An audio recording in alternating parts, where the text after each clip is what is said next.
Good evening, everyone. I'd like to call the council together for the meeting of May 25th, 2026. It's my pleasure to invite you to rise, if you're able, for our national anthem.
Thank you, everyone. Please be seated.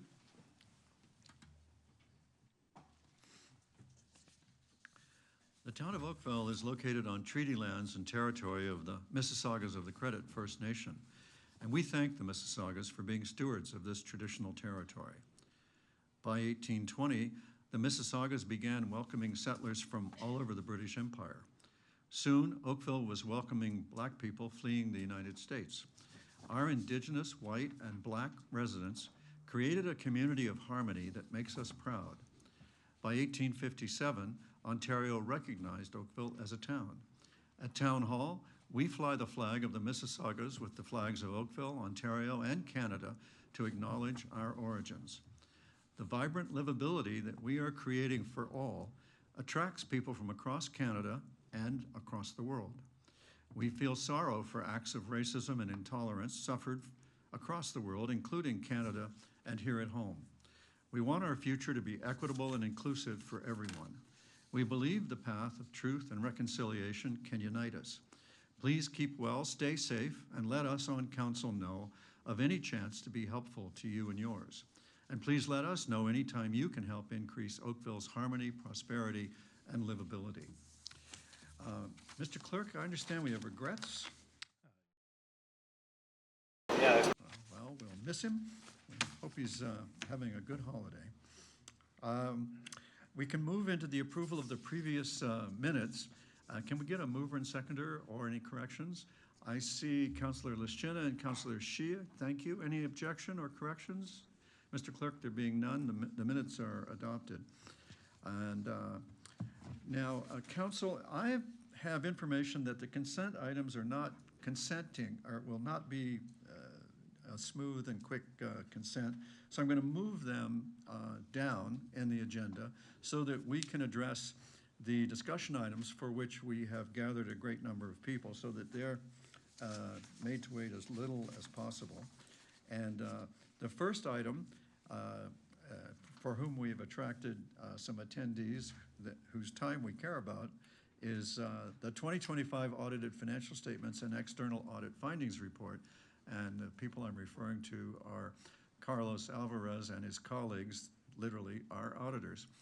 I'm going to recognize Jonathan Vanderheiden, our Deputy Treasurer and Director of Finance, and Jade Surgeon, our Manager of Accounting, to lead us off.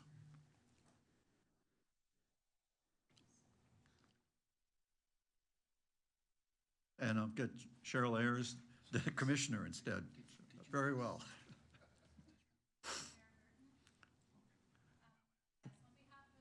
And John, I was going to lead the presentation this evening and introduce the auditors.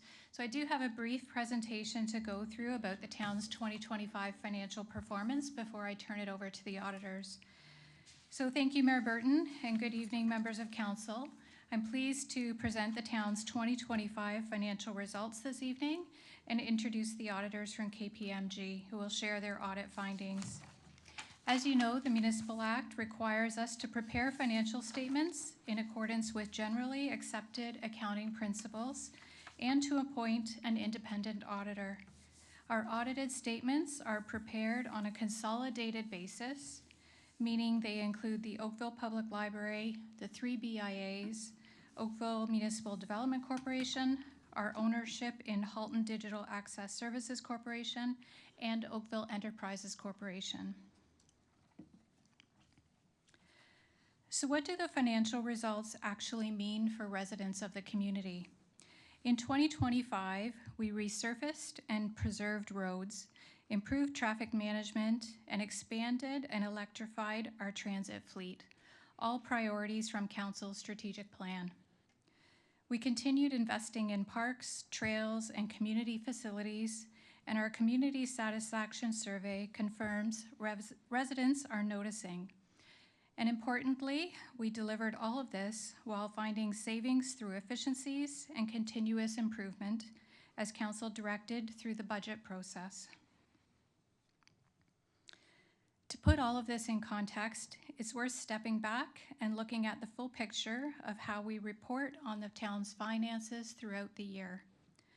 Council reviews and approves many financial documents, budgets, quarterly variance reports, capital project updates, investment reports, and reserve activity. The audited financial statements bring all of this information together into one complete, independently verified record of what actually happened during the year. They confirm that Council's decisions and the town's financial activity are accurately reflected. And once the financial statements are complete, we prepare an annual financial information return. This provincial reporting document is prepared in accordance with prescribed policies issued by the Ministry of Municipal Affairs and Housing. So with that framework in mind, let me walk you through the specific financial results for 2025. While budgets planned for the future, the financial statements look back at what actually happened and measure our actual performance against the plan. On April 27th, Council approved the 2025 financial results and surplus disposition report.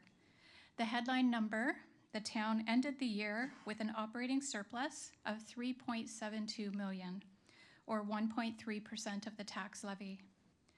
It's considered best practice for the annual surplus or deficit to fall within 2% of the budget, and we achieved that for 2025. On the capital side, we had a life-to-date approved budget of $970.3 million, with expenditures of $168.8 million in 2025, bringing cumulative spending on active projects to $491.1 million. Now let me show you where the biggest capital investments were directed. So the chart on this slide shows the capital projects with the highest spending in 2025. These are large-scale investments that are shaping the community from infrastructure to community facilities.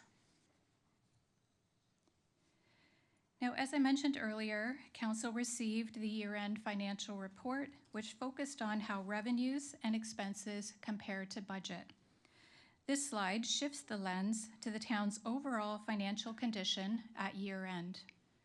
At a high level, we have $1.46 billion in financial assets and $828.9 million in liabilities, leaving $629.3 million in net financial assets. These are resources available to fund future services. The accumulated surplus of $3.1 billion represents what the town owns, net of what it owes. But it's important to note that most of this is tied up in roads, buildings, and infrastructure. It's not funds sitting in a bank account. The statements, together with the detailed notes, give Council a complete picture of both annual performance and long-term financial health. Speaking of long-term health, I want to touch on a few key indicators.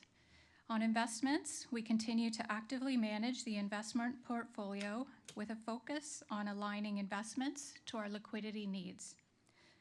This ensures funds are available when required, while still optimizing returns where possible. In 2025, we achieved an average rate of return of 3.68%, with an average maturity of just under 5 years. Our reserves are in good shape. The majority are above target levels, which strengthens our financial position. And for those that are underfunded, we have plans in place to bring them up to target over time. Looking ahead, our projections show that financing from reserves and reserve funds will be sufficient to support the 10-year capital forecast. This reduces the need for additional external financing and helps maintain stability. And on debt, we remain below council-approved limits, which gives us flexibility if we need it down the road. Now, I know that sometimes people wonder why budget results and the financial statement results can look different. And on the next slide, I'll explain just that.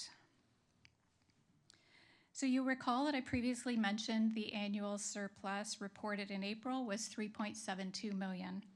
And I also mentioned our accumulated surplus of $3.1 billion. This slide highlights why budget results and financial statement results look different depending on which report you're reading. Municipal budgets are designed for cash-based planning and affordability. They ensure we have the liquidity to deliver council-established levels of service during the year. The financial statements are prepared under public sector accounting standards, and they take a longer-term view of our overall financial position. The biggest difference is how we treat capital assets. In the budget, capital costs are fully expensed in the year the cash is spent. Under PSAS, those assets are recorded at their full cost and are amortized over the useful life of the assets. There are also key differences in how debt and reserves are handled. Debt repayments are a budget expense because they require cash, but they are not an expense under PSAS. They reduce the liability instead. Similarly, transfers to and from reserves are budget tools to manage funding, but they do not impact the annual surplus. The key takeaway is that both reports are accurate. They're just looking through different lenses. The budget asks, can we afford it this year?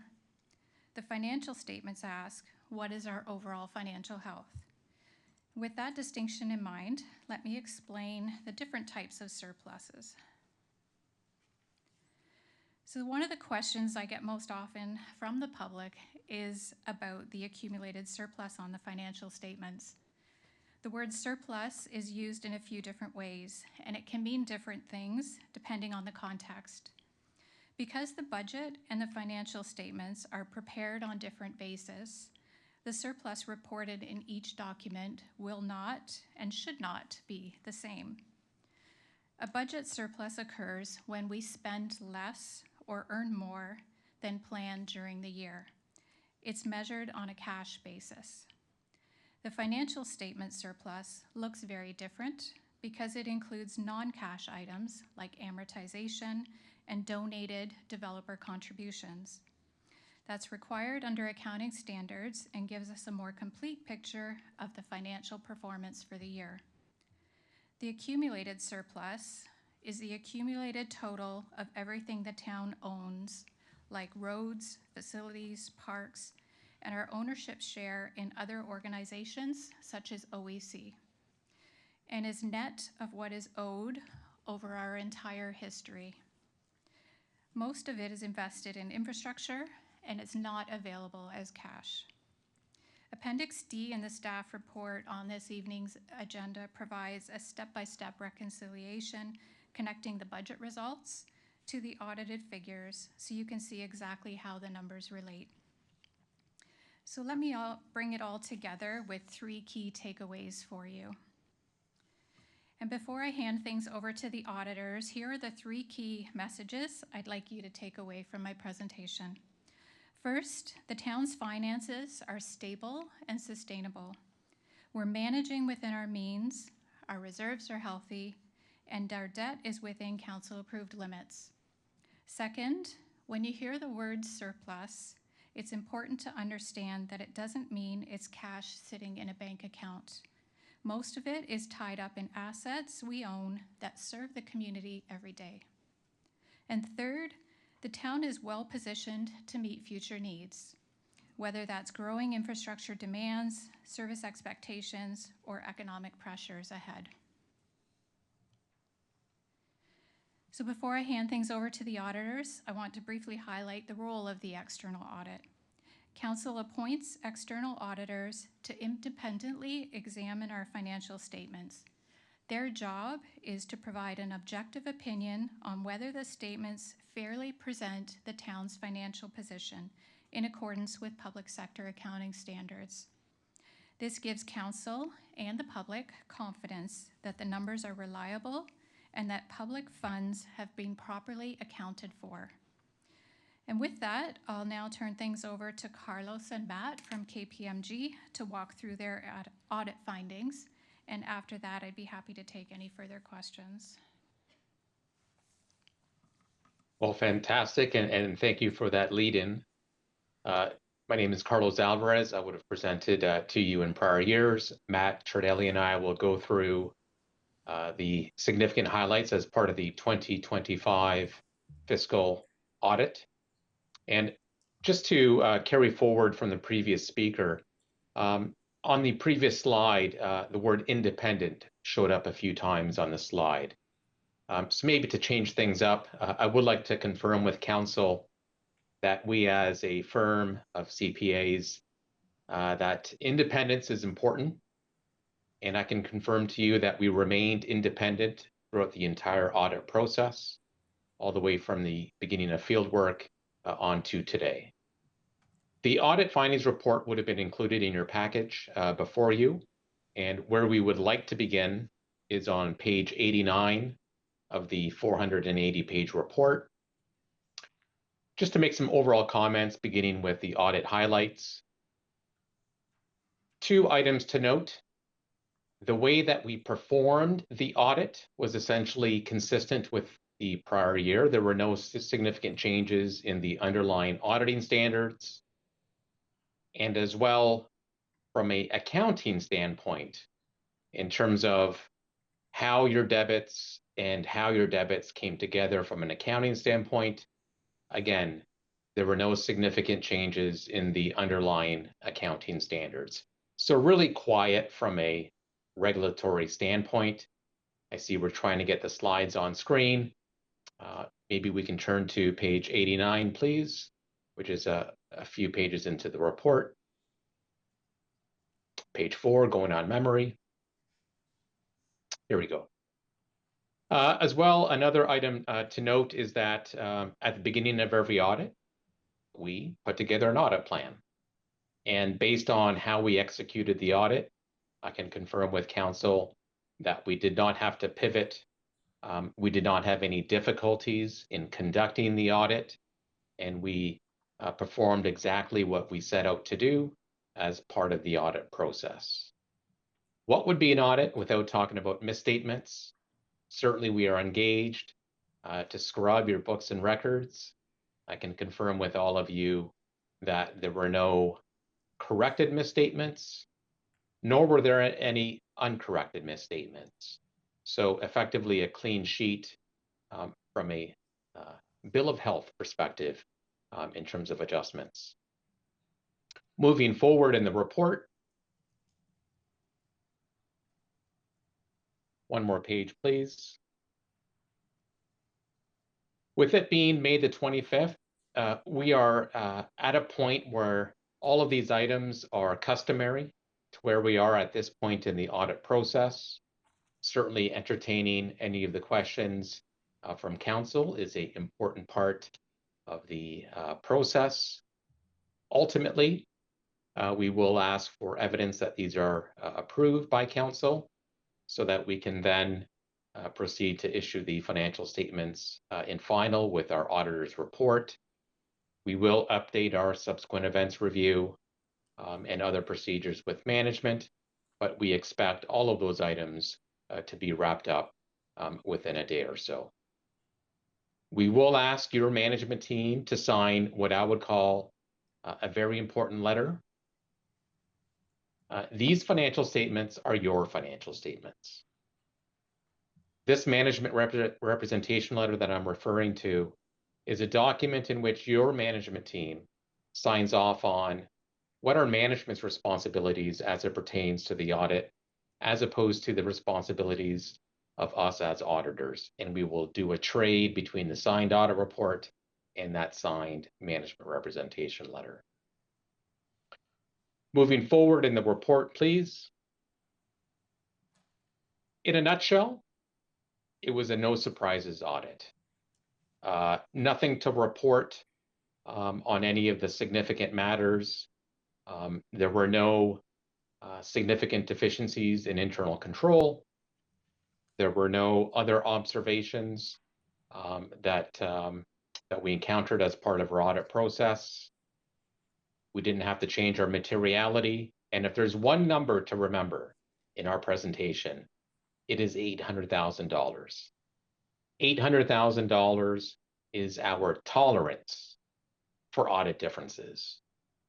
So had we detected any errors that exceeded $800,000, we would be mandated to include that in the report before you. Moving forward in the report, please. As a reminder to previous years, there are always two risks that we're required to respond to on every audit in Canada. This is not unique to a municipality. This is for all organizations. The one is the risk of management override of controls. As auditors, we are required to respond to this risk, and this includes elements such as reviewing all of the estimates that are contained within the financial statements and assessing whether or not they are overly aggressive, overly conservative, or neutral. And I can confirm with all of you that all of the estimates were deemed to be neutral. As well, based on all of the source documentation, our testing of journal entries, all of the transactions were above board. We did not detect anything that would be considered fraudulent, suspected, or otherwise. So again, a clean bill of health. Moving further back in the report, again, in terms of revenue recognition, you have various revenue streams that form part of the revenue that you record on an annual basis. Again, based on all of the procedures that we performed, there were no findings to report on the revenues recorded, either the nature of the revenues or the accounting period that they were recorded. So again, no differences to bring forward to your attention. Moving further in the report, I'll let Matt Tardelli from my KPMG team speak to the next few slides. Thank you, Carlos. The next few slides will just detail some other areas of audit focus. Certainly tangible capital assets is table stakes for any municipal audit based on quantum.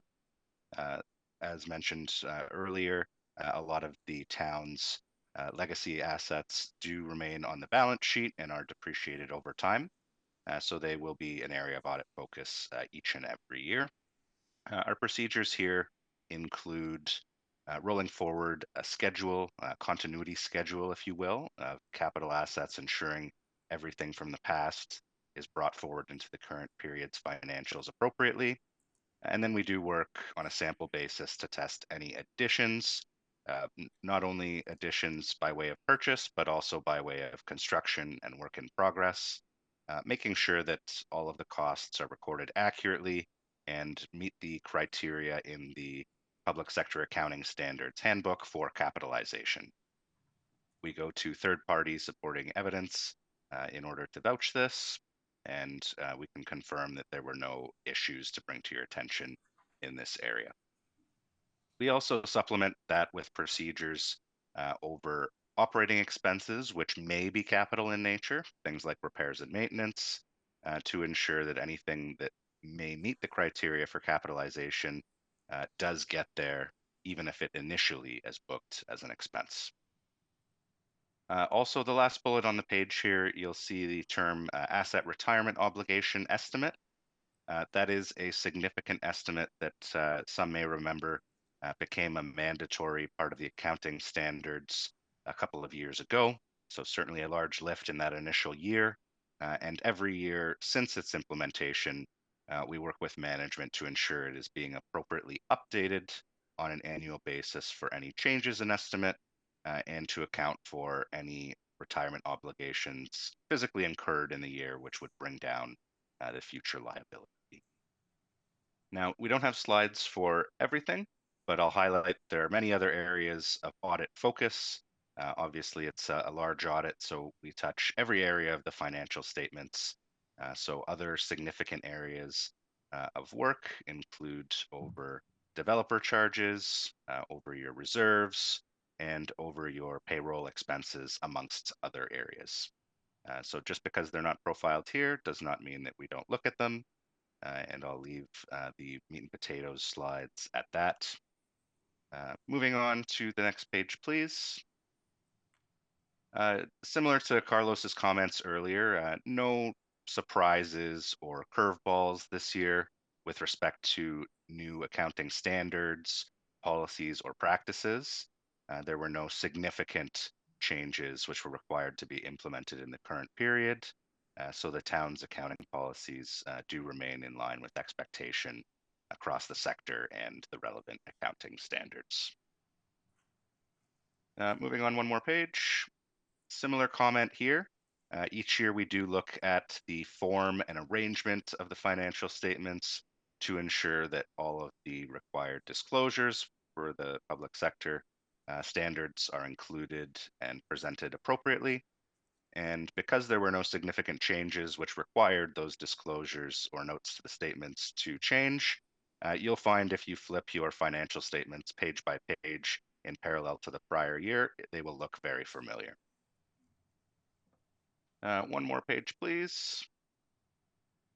So here we have a variety of specific topics that we're required to comment on.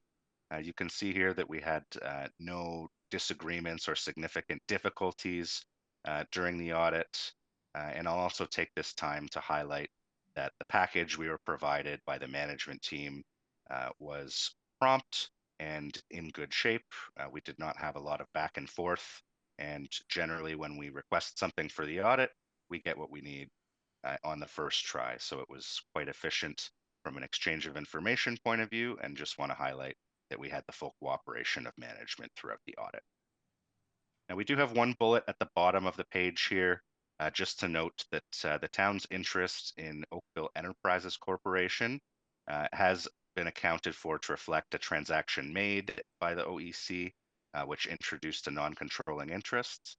And really what that means is management just had to take a look at their annual equity interest pickup for accounting in its interest in OEC. There are rules in the public sector standards that require that interest to be accounted for in a specific way. So with that change at the OEC level, management did what they were required to do in order to pick up the interest in the new setting.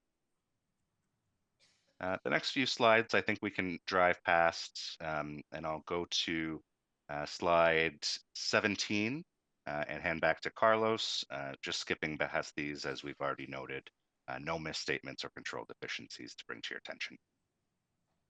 So certainly from an audit quality perspective, we are comfortable to where we are in the audit process.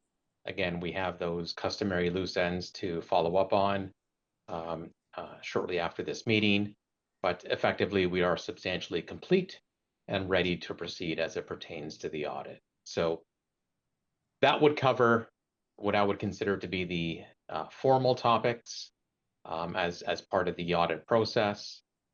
So with that, I'll pause and back to you, Your Worship. Thank you very much, Mr. Alvarez. Council, are there any questions before we look for a motion? Very well. Councilor Shinna.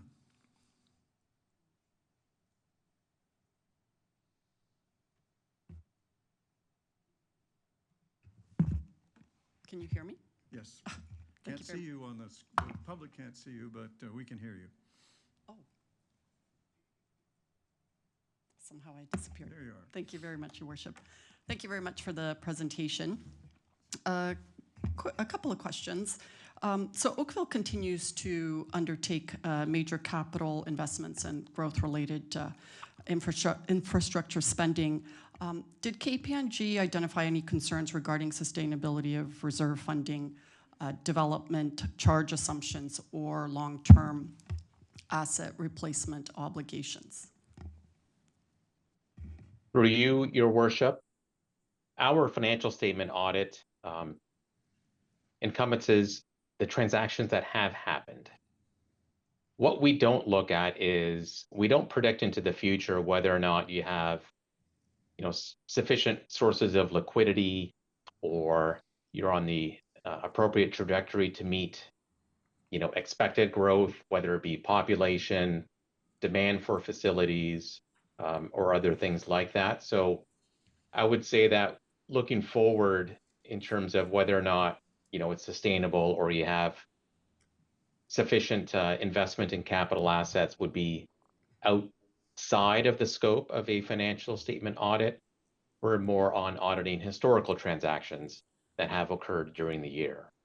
So I guess my The only next- caveat that I would add would be if there was any concerns on a municipality's ability to continue as a going concern in the foreseeable future, and that is defined as 1 year from today, then certainly we would be bringing that forward. Otherwise, we wouldn't report anything beyond that. Okay, so I guess my next question was going to be, did you observe any emerging risks? So whether economic, regulatory, cybersecurity, so you're not looking at any risks either for the next 3 to 5 years, for example, seeing based on what you saw in 2025? For you, Your Worship, that would be correct. I can report to council that just on the topic of cybersecurity, we are not aware of any matters through the course of our audit process to bring forward to your attention based on that topic, as well as any other topics that we would feel necessary to bring forward to your attention. Thank you, Councillor. Well, I'll just try one question. Mr. Alvarez, are there any internal control improvements that you would recommend to us for the future? To you, Your Worship, based on what we've looked at for fiscal 2025, there was certainly nothing significant to bring forward, and as well as other observations, it was really clean as a whistle. We do document all of your processes on your major streams of transactions, and again, there were no performance improvement observations to bring forward as part of the audit. Thank you very much. I confess that's a bit of my stock question for auditors. Council, is there a mover and seconder among us for the receipt and the approval? Councillor Knoll and Councillor Giddings, thank you. Any objection? There being none, Mr. Clerk, that's carried. And that brings us to 11.2 and 12.2, which are the matters concerning Oakville Enterprises Corporation's annual general meeting with us, the shareholder, and their update. I'd like to call on David Brennan, Rob Lister, and Laura Wilson from OEC to provide their presentations, and then we'll take questions. Mr. Brennan?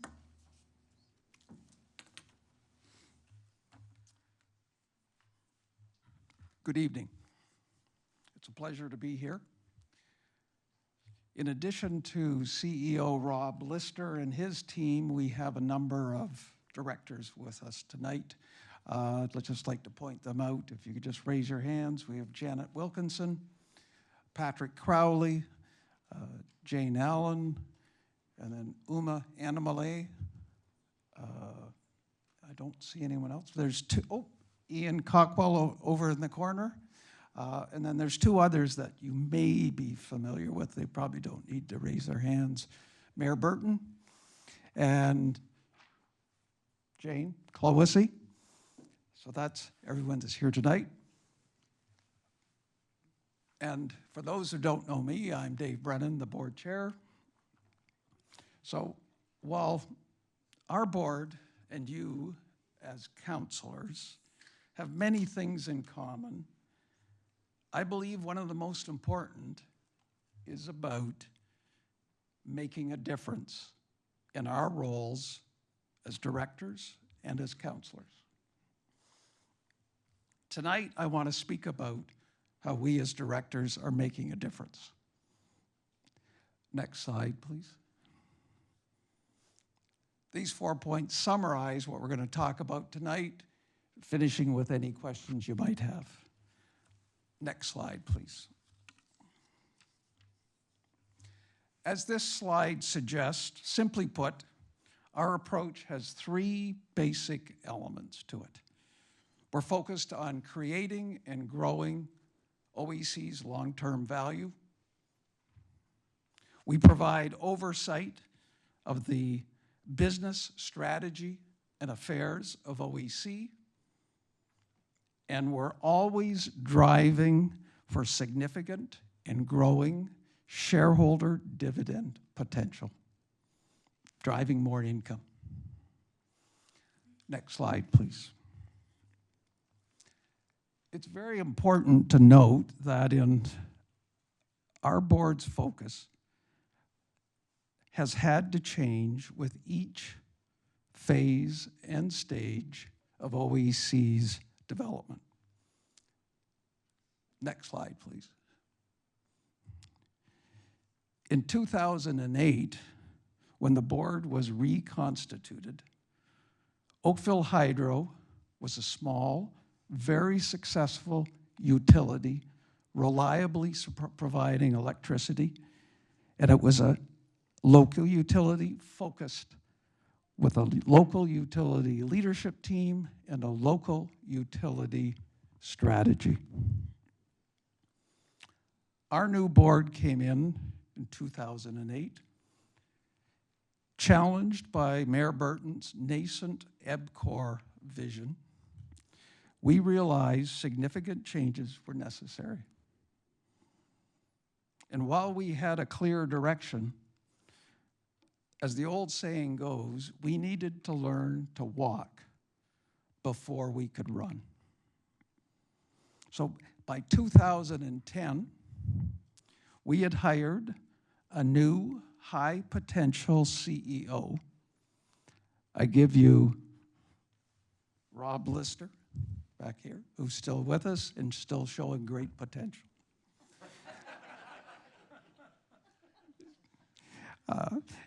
We also sourced $40 million of seed capital, a portion of the sale of Blink Communications, Oakville Hydro Company. Another portion of that, about $90 million, for those who may or may not recall, helped with the purchase or building of a new hospital. And finally, we had back then a revised strategic plan development process underway. We didn't have the plan yet, but we had a process underway. Then from the period of 2010 to 2016, that was the time, to use my analogy, we relearned how to walk. It was the growth of the CEO and his senior leadership team and the business expansion in both consumer and commercial customer sectors. Sandpiper Home Comfort offered HVAC and hot water heater rentals directly to consumers. And our commercial and engineering and locate services were growing organically and through acquisitions. And then by 2017, to carry on my analogy, we started to learn how to run and in what strategic direction. We had concluded by 2016 that the consumer businesses, Sandpiper in particular, did not provide the growth potential that we needed and wanted and expected. We sold Sandpiper and took those sale proceeds and redirected them towards, at that time, OEC's revised long-term energy and infrastructure strategic plan, which was focused on and continues to be focused on business customers. Next slide, please. The composition of OEC board has been guided since 2008 by a director's skills matrix, developed and refined by OEC's nominating committee. This is the committee that actually provides a recommended slate of directors to you, the councilors, each year.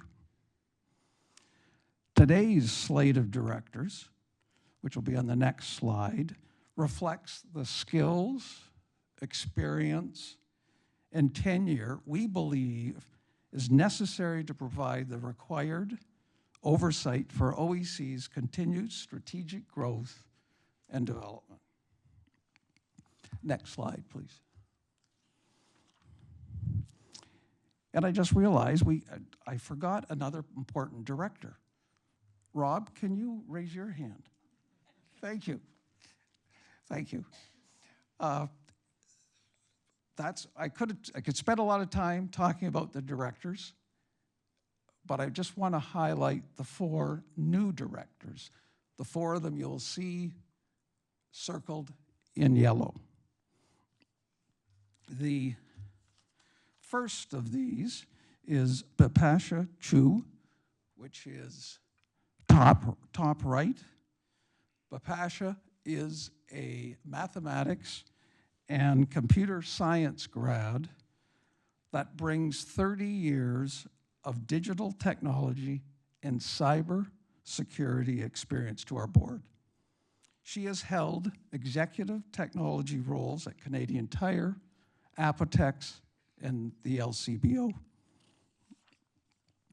Uma Animalai, who's at the back here, Uma is a lawyer and an MBA who recently retired from 22 years at GE. The last 14 as an executive at GE Verona, a $35 billion global energy company. Now, Manik Buckberger, who is on the far left, Manik is a civil professional engineer with 29 years of construction operations experience at PCL. Currently, Manik is PCL's executive responsible for the GTA and southwestern Ontario areas. And finally, we have Charles Kaza on the far right. He's a civil engineer and a corporate lawyer certified as a specialist in construction law. For the last 26 years, Charles has been an executive and general counsel, 9 years at AMEC Inc., and the last 17 at Bird Construction. Now, it's worth noting, with the addition of Manik and Charles to our board, we now have executive experience and insights to be gleaned from Ellis Dawn, PCL, Bird Construction, and AMEC, as it then was, 4 of Canada's leading construction companies. Next slide, please. So, like council, the detailed work gets done in the committees. So I will ask each of our chairs to speak to what each of the committees does. Patrick from the FAC.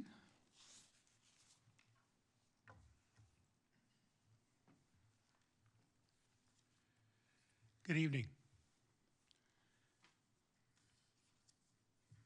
As chair of the Finance and Audit Committee, I'm very pleased to be with you. You'll notice, first slide, please. You'll notice on this slide there are 7 members in this committee, all of whom are highly qualified and provide an enormous amount of benefit to the discussions that the Finance and Audit Committee has.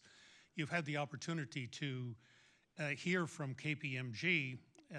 What you heard from KPMG for the town is kind of similar to what we do as well, but slightly different. So if you look at our primary role, number 1, is to review the finance strategic plan.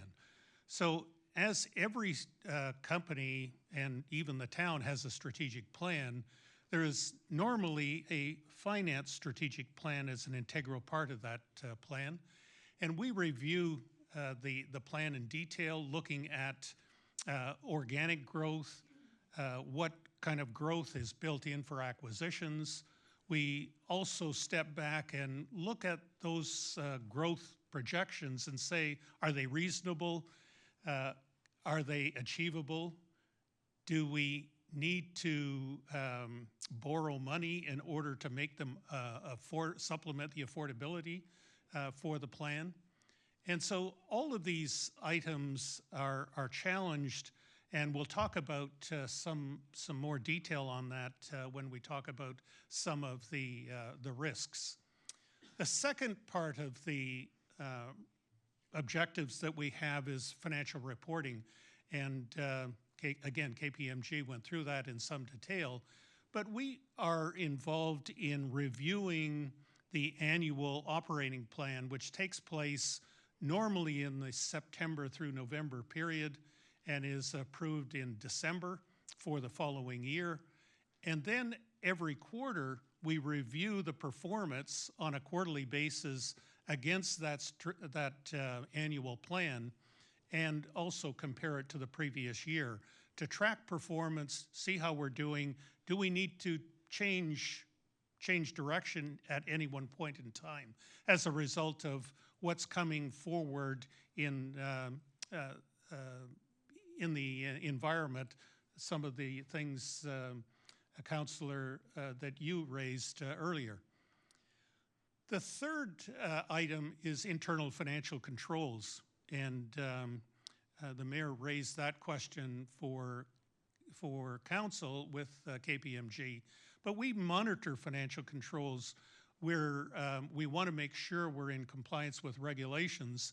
But financial controls are important to have segregation of duties, and I'll give you a hypothetical example. We never have the same person who is receiving funds and depositing in the bank. Those are always 2 separate individuals doing that, check and balance in the system. The same is true if somebody is processing payments and writing checks, always 2 different people. And that helps to not only prevent fraud, but it also helps to ensure that there are no errors or omissions. Next slide, please. The next item is on financial risk management, and I mentioned we review a lot of the projections that management develops as part of their strategic plan. We look at assumptions, whether they're kind of organic growth, the kind of risks around acquisitions and divestitures. We look at economics, both micro and macroeconomics, to assess whether these the risks to the plan can be mitigated, and that the plan is substantially valid on a go-forward basis based on everything we know today and our projections into the future. And the audit function, I'm not going to spend a lot of time on that because you just heard from KPMG, and I'll just say ditto. So thank you for your time, and I'll now ask Jane.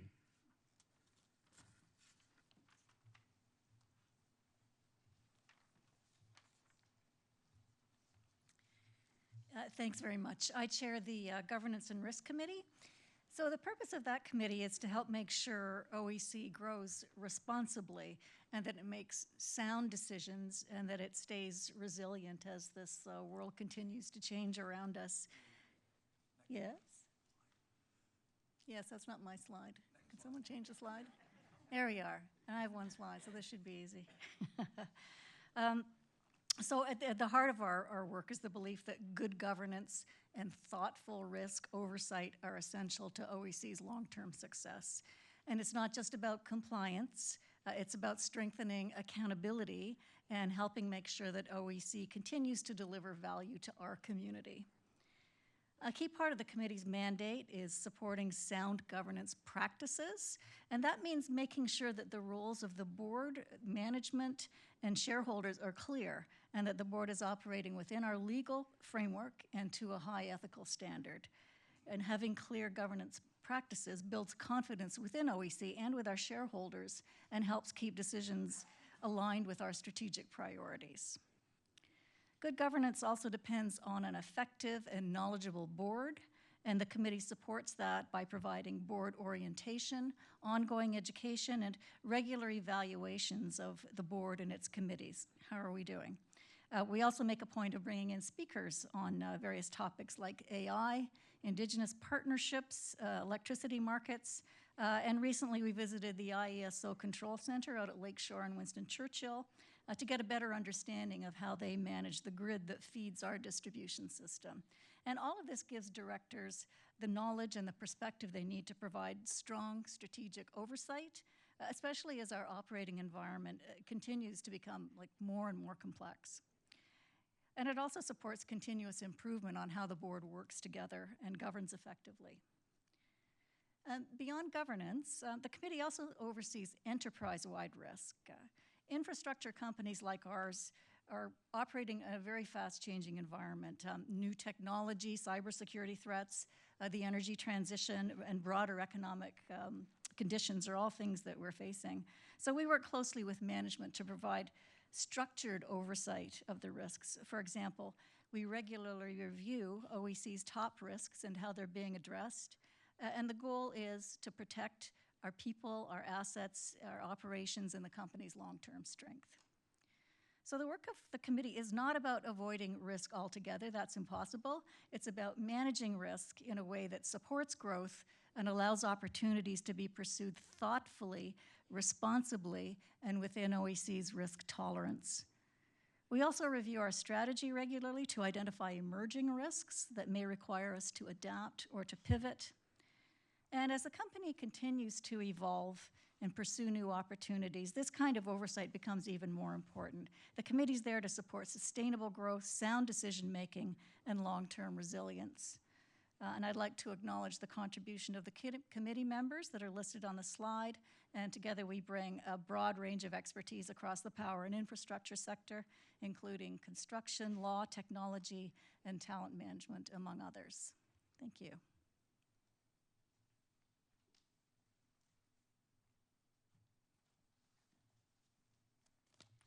Next slide, please. So thank you for giving me the opportunity to talk to you today about the HRC and the work that we're doing to support OEC. You'll see there that we have a smaller committee, but we cover a lot of ground. We are experts in human resources, we're expert in human resource trends, and we're familiar with what's happening in Oakville, Ontario, and across Canada. And I'll also mention that we do work closely with Rob and Mary Caputi and the other executives. So we're providing oversight and foresight, but we also work closely together. So I'm going to talk about the 5 key areas where HRC supports OEC's success. The first thing is health and safety, and I know some people always put health and safety first because it looks good, but we really do mean it. So health and safety is pivotal to everything that we do. Our Staying Alive program, I would think, is world-class, best class. We report on it at every board meeting. We also have a comprehensive program that talks about not just health, but also wellness. And we talk about what happens at work, but also what happens at home. And we also have, we don't just talk about it, we have metrics, we have KPIs, we track our performance, we have leading indicators, lagging indicators, and then we tie it to compensation. So in terms of HR strategy, HR is embedded in the business, and we know if HR wasn't part of the business, we wouldn't be able to succeed. We need to make sure that we have the right people in the right places at the right time. So when we talk about the growth of OEC and what the trajectory that we've had over the last few years, we need the right people to do due diligence. So when we're looking at an acquisition, we do that research up front. We need to make sure that we have employees that can deal with the integration, and then employees that can support the operation once it's transitioned into the OEC umbrella. I guess another thing that we talk about is we have a performance pathway where we say that leaders create culture, and then culture creates behavior, and behavior leads to results. And we see that every day in every one of our businesses. Next slide, please. So in terms of employee engagement and culture, it's important that we attract the right employees, but once we've attracted those employees, we have to make sure that we retain those employees and that they're motivated to succeed. We have values of lead, innovate, and commit to excellence that are part of our business every day. So that's what employees see when they first join OEC, and then that's continued throughout their employment history with us. We monitor our success, we monitor trends, and we do employee surveys, but not just surveys.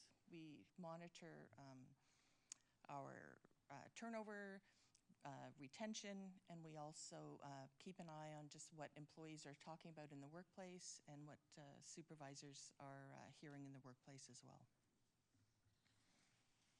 Jane talked about risk, and succession planning is a way that we mitigate risk. So we make sure on an annual basis that we talk about succession. So we talk about CEO succession on a temporary basis. We talk about CEO succession from a permanent basis. We make sure that we have key executives identified, and those executives have individual development plans and coaches, and that they're continuing to develop and giving opportunities to try out different parts of the business. And you'll probably be familiar with some of the people that presented here to you. And then the last key area I'll talk about is compensation and benefits. So we want to make sure that our compensation and benefits are fair to employees, but also fair to the company, and balance all of those needs. We don't make decisions just off the top of our heads. We have consultants that help us. We have independent survey results to help us, and we make sure that all of our decision making is based on facts and data. So maybe just in summary, I'd just like to say that we really do take a disciplined and focused approach in everything that we do, and that I'm proud of what we've accomplished, and I'm proud of how we support OEC. And over to you, Rob. Next slide, please. Didn't use another old saying, a picture is worth 1,000 words. You see here, if you look down on the bottom, you'll see 2010, 2025. This shows the progression in growth of the businesses of OEC going for the 15 years. Quite the growth.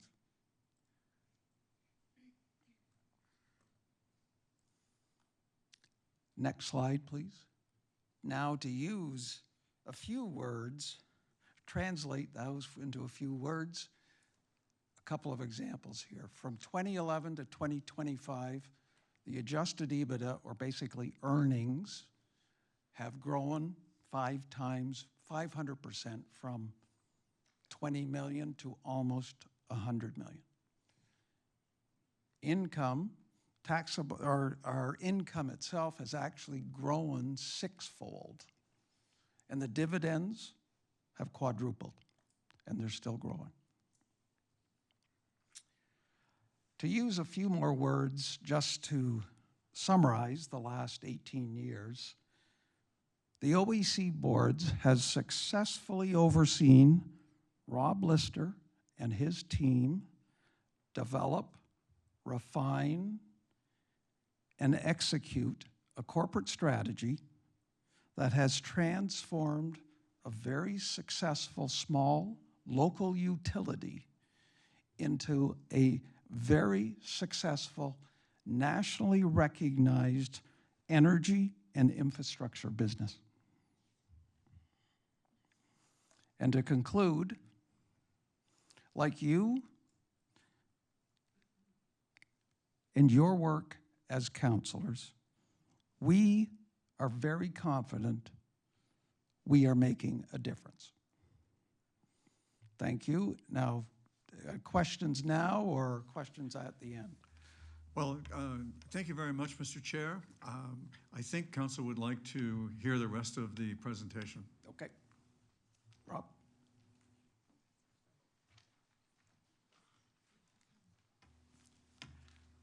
Welcome, Mr. President and CEO. Thank you, Mayor Burton. Good evening, Council. Great to be here again. Let's wait for presentation to show up. There we go. Yes, well, this presentation augments our annual general meeting for 2025. With me this evening are my colleagues from OEC, including Mary Caputi, Andrew Elnzier, Sean McCoggan, Jeff Mocha, Laura Wilson, Scott Moody, Bethany St. Pierre, and Susan Hillier. On this slide, I'm highlighting the three main facets of OEC, providing energy and infrastructure services across Canada and into the United States, owning and operating renewable assets, and distributing electricity throughout the town of Oakville. This photo is one of our employees conducting a depth of cover service on Line 9 gas infrastructure between Sarnia and Montreal.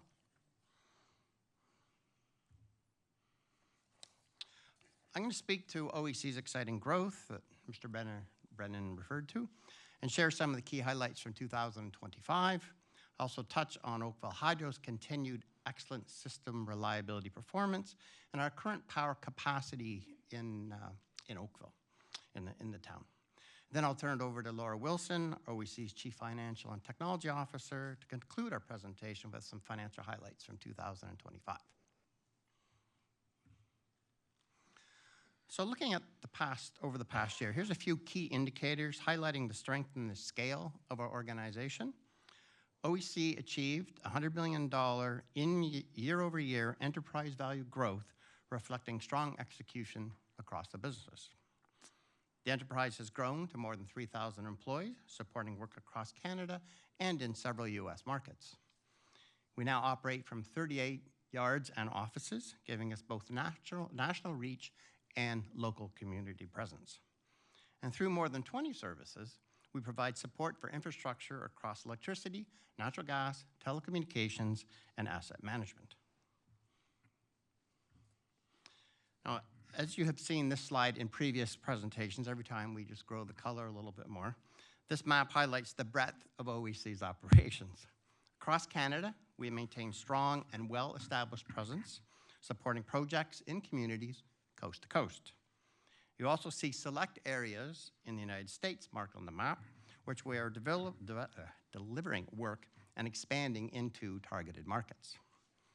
Our growth has been measured and deliberate, focusing on opportunities where we can generate the most value. As a refresher, OEC continues to grow its renewable energy portfolio across Canada. We continue to invest in 3 renewable solutions. In solar, we have the Sunny Shores Solar Farm in Picton, Ontario, that's pictured on the left. The East Strathmore Solar Farm in Alberta that we recently purchased, as well as several rooftop installations on town facilities in the town of Oakville. We also own and operate 3 run-of-the-river hydroelectric generating stations, one on Manitoulin Island and at Rideau Vale Falls, which is in the middle there. And then we have 2 on the Trout River, which is near North Bay. And we're supporting the growth of sustainable, zero-emission heating and cooling with 9 geoexchange systems in Ontario currently in operation and 1 in development. On the right, you can see the geoexchange drilling at the Gemini condominium development at Spears and Kerr. This building is now well under construction and they have reached their 10th floor height. OEC had 2 significant acquisitions in 2025, supporting our long-term growth. We acquired a majority ownership position in primary engineering and construction out of Calgary. This business provides engineering services across Western Canada and into the United States, and construction services in Alberta. Secondly, OEC acquired the East Strathmore Solar Farm in Alberta. This acquisition extends our renewable energy portfolio into Western Canada. Now, getting over to Oakville Hydro, here's some information. Currently, Oakville Hydro is the 10th largest LDC in Ontario out of 57 LDCs. 30 years ago, there were 300 municipal electric utilities in Ontario. Our customer base is approaching 80,000. We currently have 239 connected distributed energy resources, representing almost 10 megawatts of generation connected across the town. These DERs are mostly solar installations on rooftops. At our last presentation to Council, there were some questions about the electricity growth rate and Oakville Hydro's ability to meet the anticipated growth demand. The customer count growth rate has averaged between 1.5% and 2% per year. The peak demand growth rate has been around 1% per year. With the current peak load at 436 megawatts, we have over 100 megawatts of installed available capacity on the system. This capacity measure is based on station capacity limits from Hydro One stations and Oakville Hydro's Glenorchy station. This slide illustrates the 6 options for creating more electricity capacity in Oakville Hydro, in the Oakville Hydro system across several stations. It's based on several upgrades ranging from station breaker and feeder expansions, station upgrades, and eventually a new transformer station. These potential capacity options total 400 megawatts, almost equal to the current system's peak demand. We're able to incrementally increase the capacity in Oakville and up to about the early to mid 2030s before we'll have to construct a new transformer station. We're in good shape to meet the growing electricity demand in Oakville, and we can do that through incremental capacity investments. Each year, I'd like to show Council Oakville Hydro's system reliability performance. This graph illustrates the system reliability and how we perform relative to other utilities. The length of time our customers are without power and the duration of outages in 2025 were industry leading. We avoided approximately 364,000 outage minutes through automation. That's equal to 250 customer days.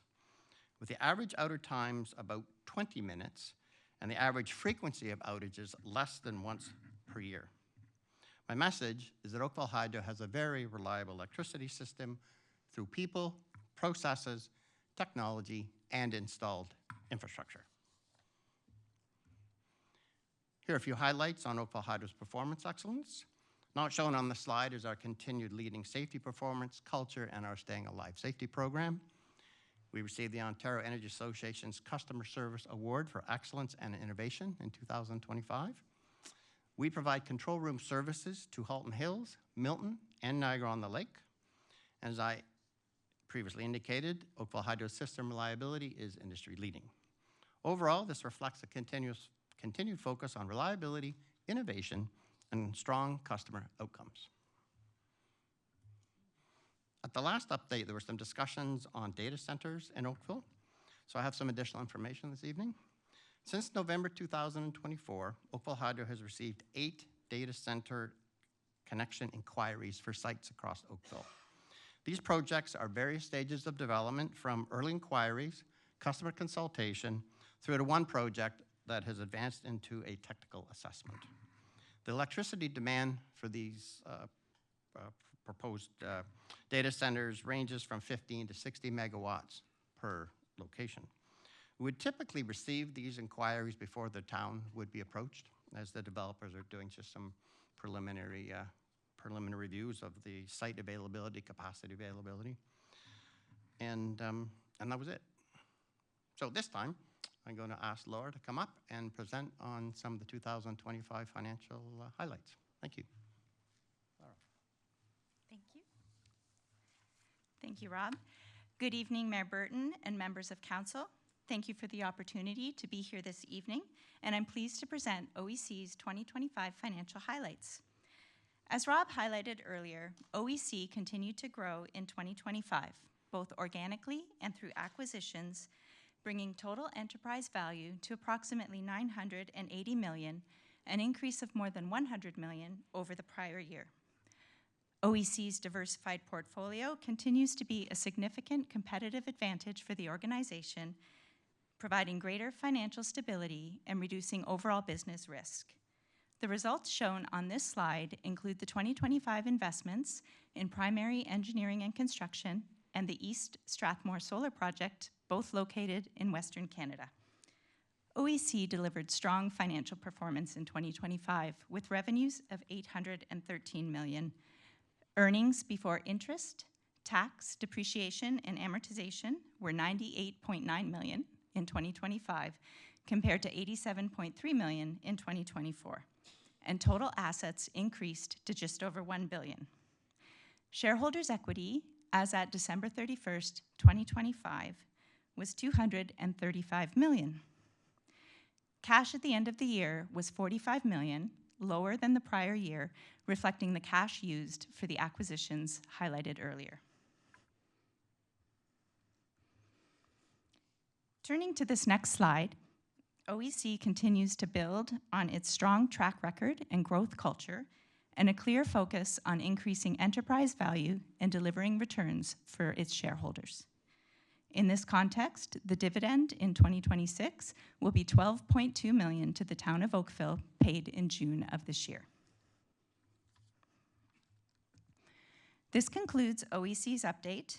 In closing, 2025 has been a year of strong performance, continued growth, and investment. We've demonstrated the strength of our operations, maintained a highly reliable electricity system, and continue to position Oakville Hydro to support future demand and electrification. We're also investing thoughtfully in our infrastructure capabilities and our renewable energy portfolios to ensure that we are well prepared for what's ahead. We remain committed to delivering reliable service, supporting our community, and creating long-term value for the town of Oakville.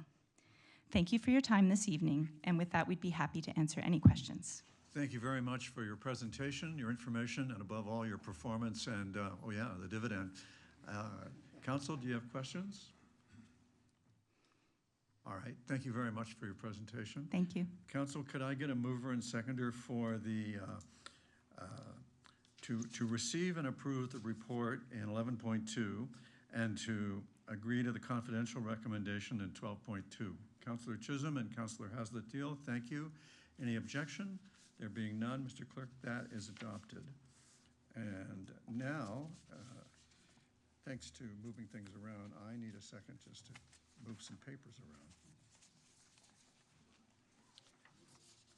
All right, we are moving on to Bronte now, and we're going to talk about the Bronte Waterfront Strategy final report. We have delegations, and I wonder, Council, I think we should hear the delegations first. Very well. Mr. Clerk, would you call the delegations?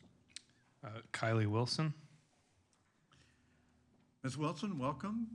Council looks forward to your information, and the table and the microphone are all adjustable if you need it. You can pull it down and Thank you. Actually, I'm going to be delegating tonight instead of Kylie Wilson. Good evening, Mayor Burton and members of council. My name is Cheryl Etherington. I am the chair of the Bronte BIA Board of Directors. Thank you for the opportunity to speak this evening regarding the Bronte Waterfront Strategy. I want to begin by acknowledging the significant work, consultation, and engagement that has gone into this process. The Bronte BIA appreciates the town's efforts to create a long-term vision that recognizes the waterfront as both one of Oakville's most valued public spaces and one of its most important economic and tourism assets.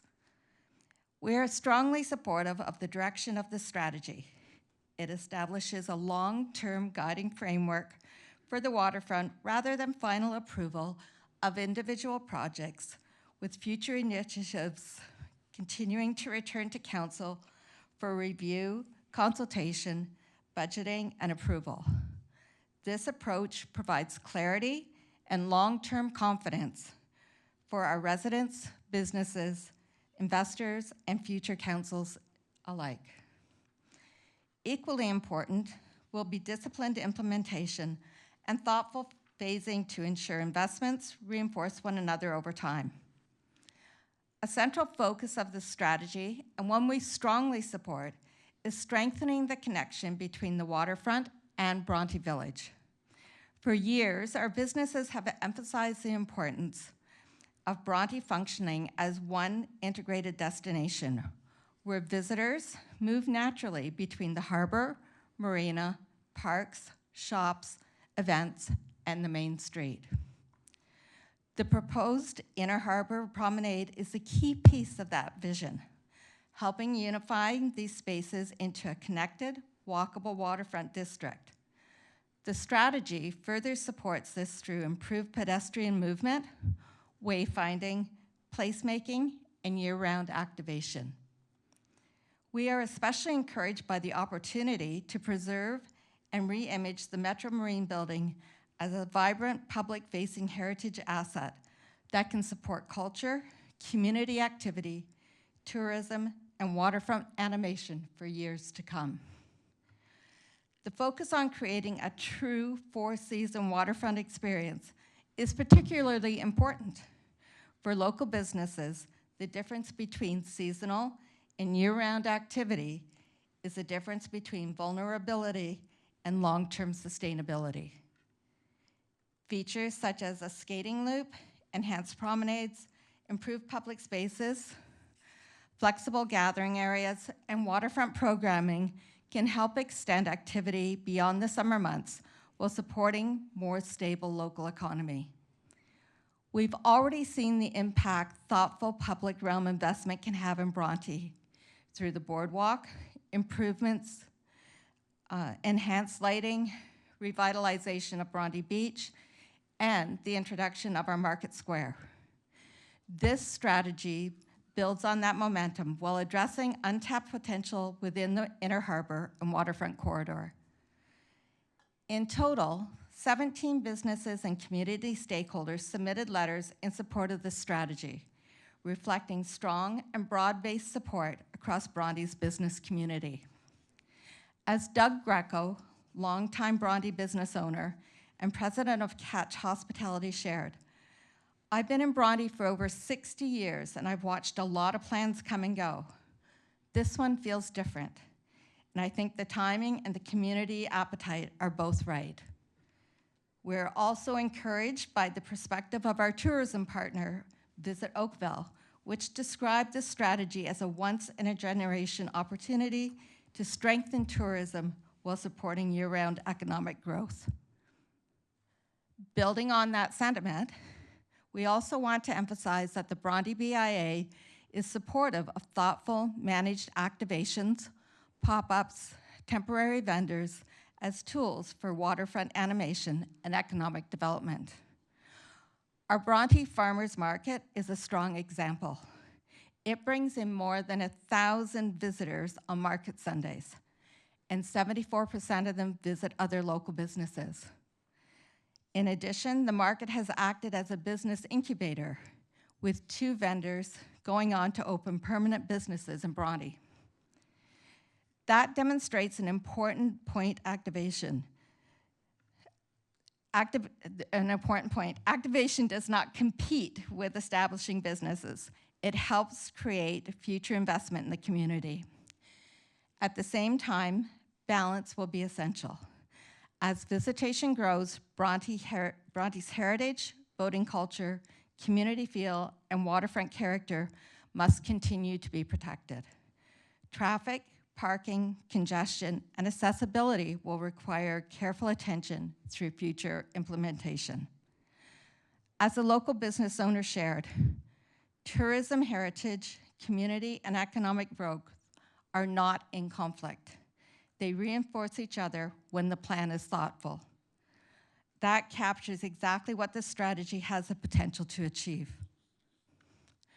Bronte already has the harbor, natural beauty, independent business, and community spirit people are looking for.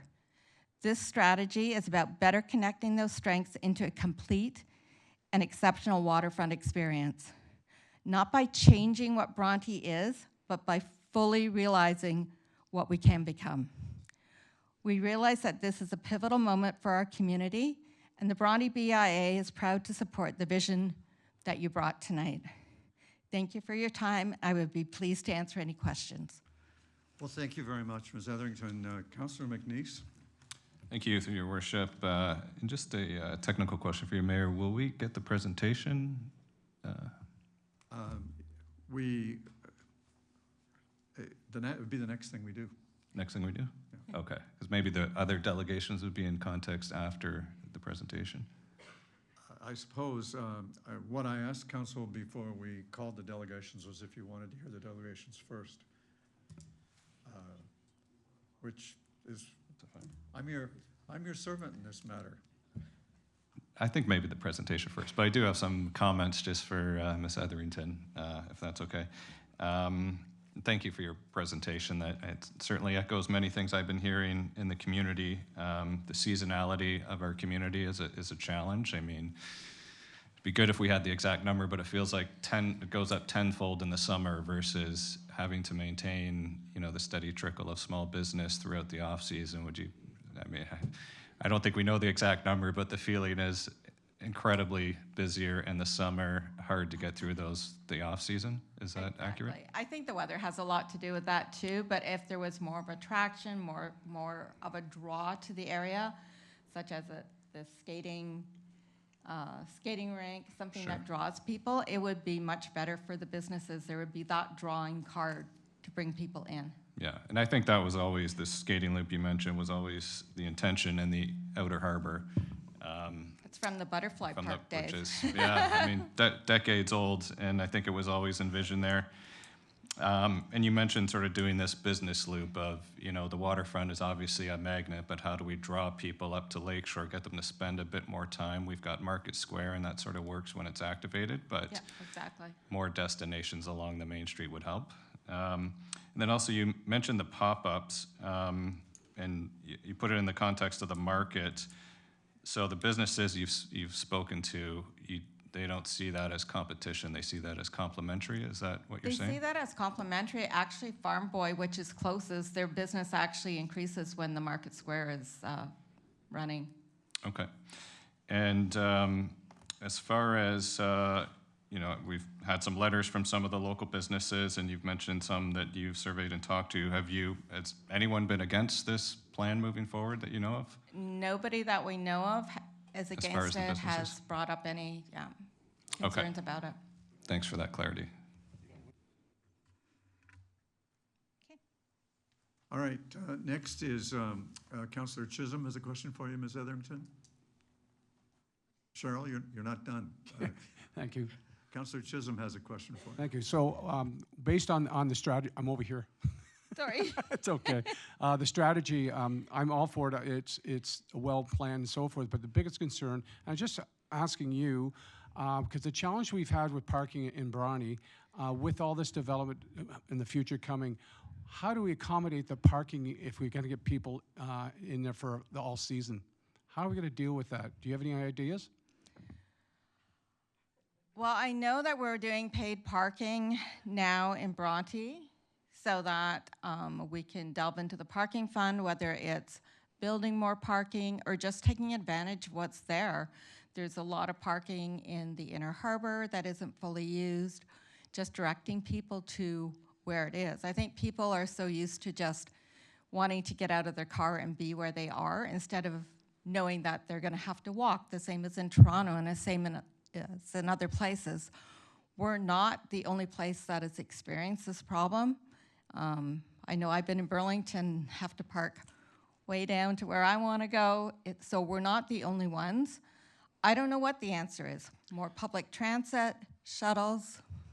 Suggestion in Toronto, I've visited many times the beaches. You might want to talk to the BIA down there with respect to how the challenges they have with the parking, what they do to mitigate that. So I think we're in the right track, but that's going to be a challenge throughout all the development. Now, don't shoot me, Bronte people. I saw on one of the slides the town of Bronte. I think we need to clarify it's not a town. It's a town of Oakville, and the community of Bronte. So just if you could, or village, yes, the village. Village of Bronte. Bronte. So can we clarify that slide just to make sure we don't have any issues with that? Thank you. Okay, thank you. Let's hear it for local pride. Thank you, Ms. Etherington. Are there any more questions? I think we've run out of questions now. Okay. Thank you very much. All right. Council, I was going to call all the delegations, but if we'd rather stop and have the presentation. My instinct was that everybody had come having read the study itself, and as you know, the presentation is just a summary. Mr. Mark, would you like to tee up your presentation?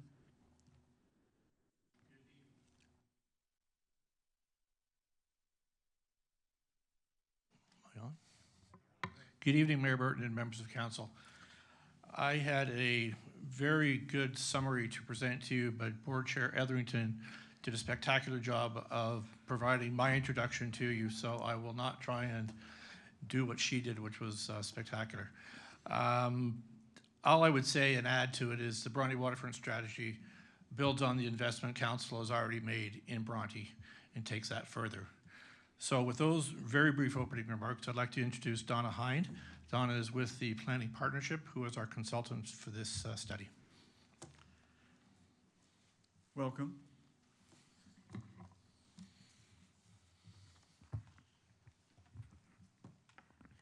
Thank you very much for the opportunity to make a very brief presentation. I'm joined tonight with my colleague, Mike Hudson, also from the Planning Partnership. We're going to walk you through the highlights of the master plan. So we can go to the... Can we have the presentation rather than the report? Oh, right. We're looking at the report.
Where does that magic happen from?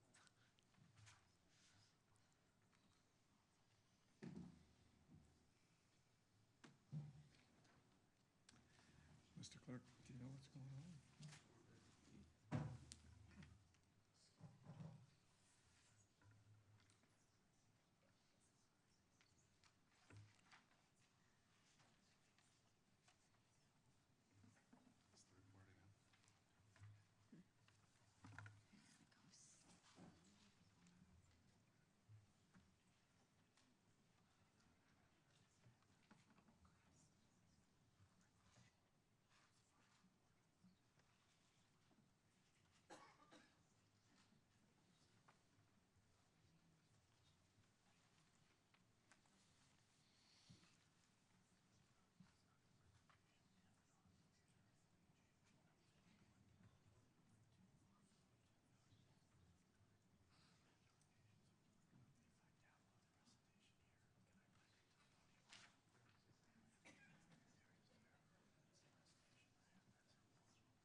That's it. This looks like good news.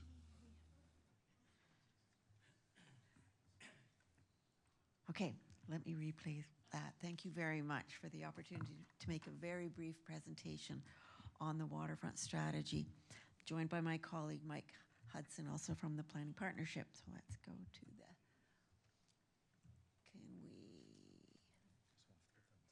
okay. We're starting with the overall concept plan you see on this screen.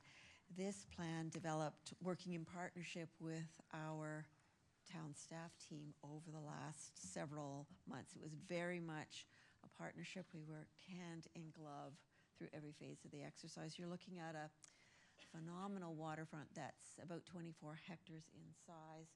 It's got about 4,200 meters of water's edge. Mike is going to walk through the various areas on the waterfront, but you're looking at a, am I not talking in? It's not working. It's working, but you Okay. need to be a little closer or else more forceful. Okay. So what you're looking at are two primary hubs of activity. Mike's going to walk you through that. A necklace of nodes of activity from west to east. Continuous pedestrian access, some opportunities for making some improvements.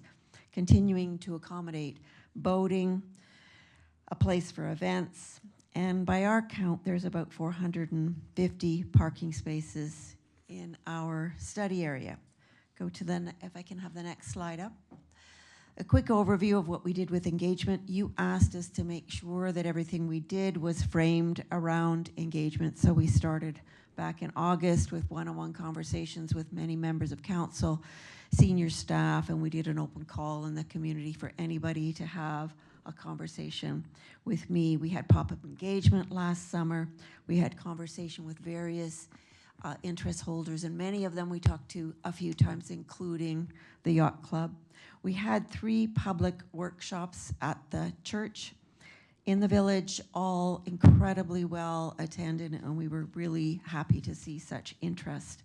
We did an online survey where about 450 people responded, and our final session was in March. That was the best attendance that we had of all of them.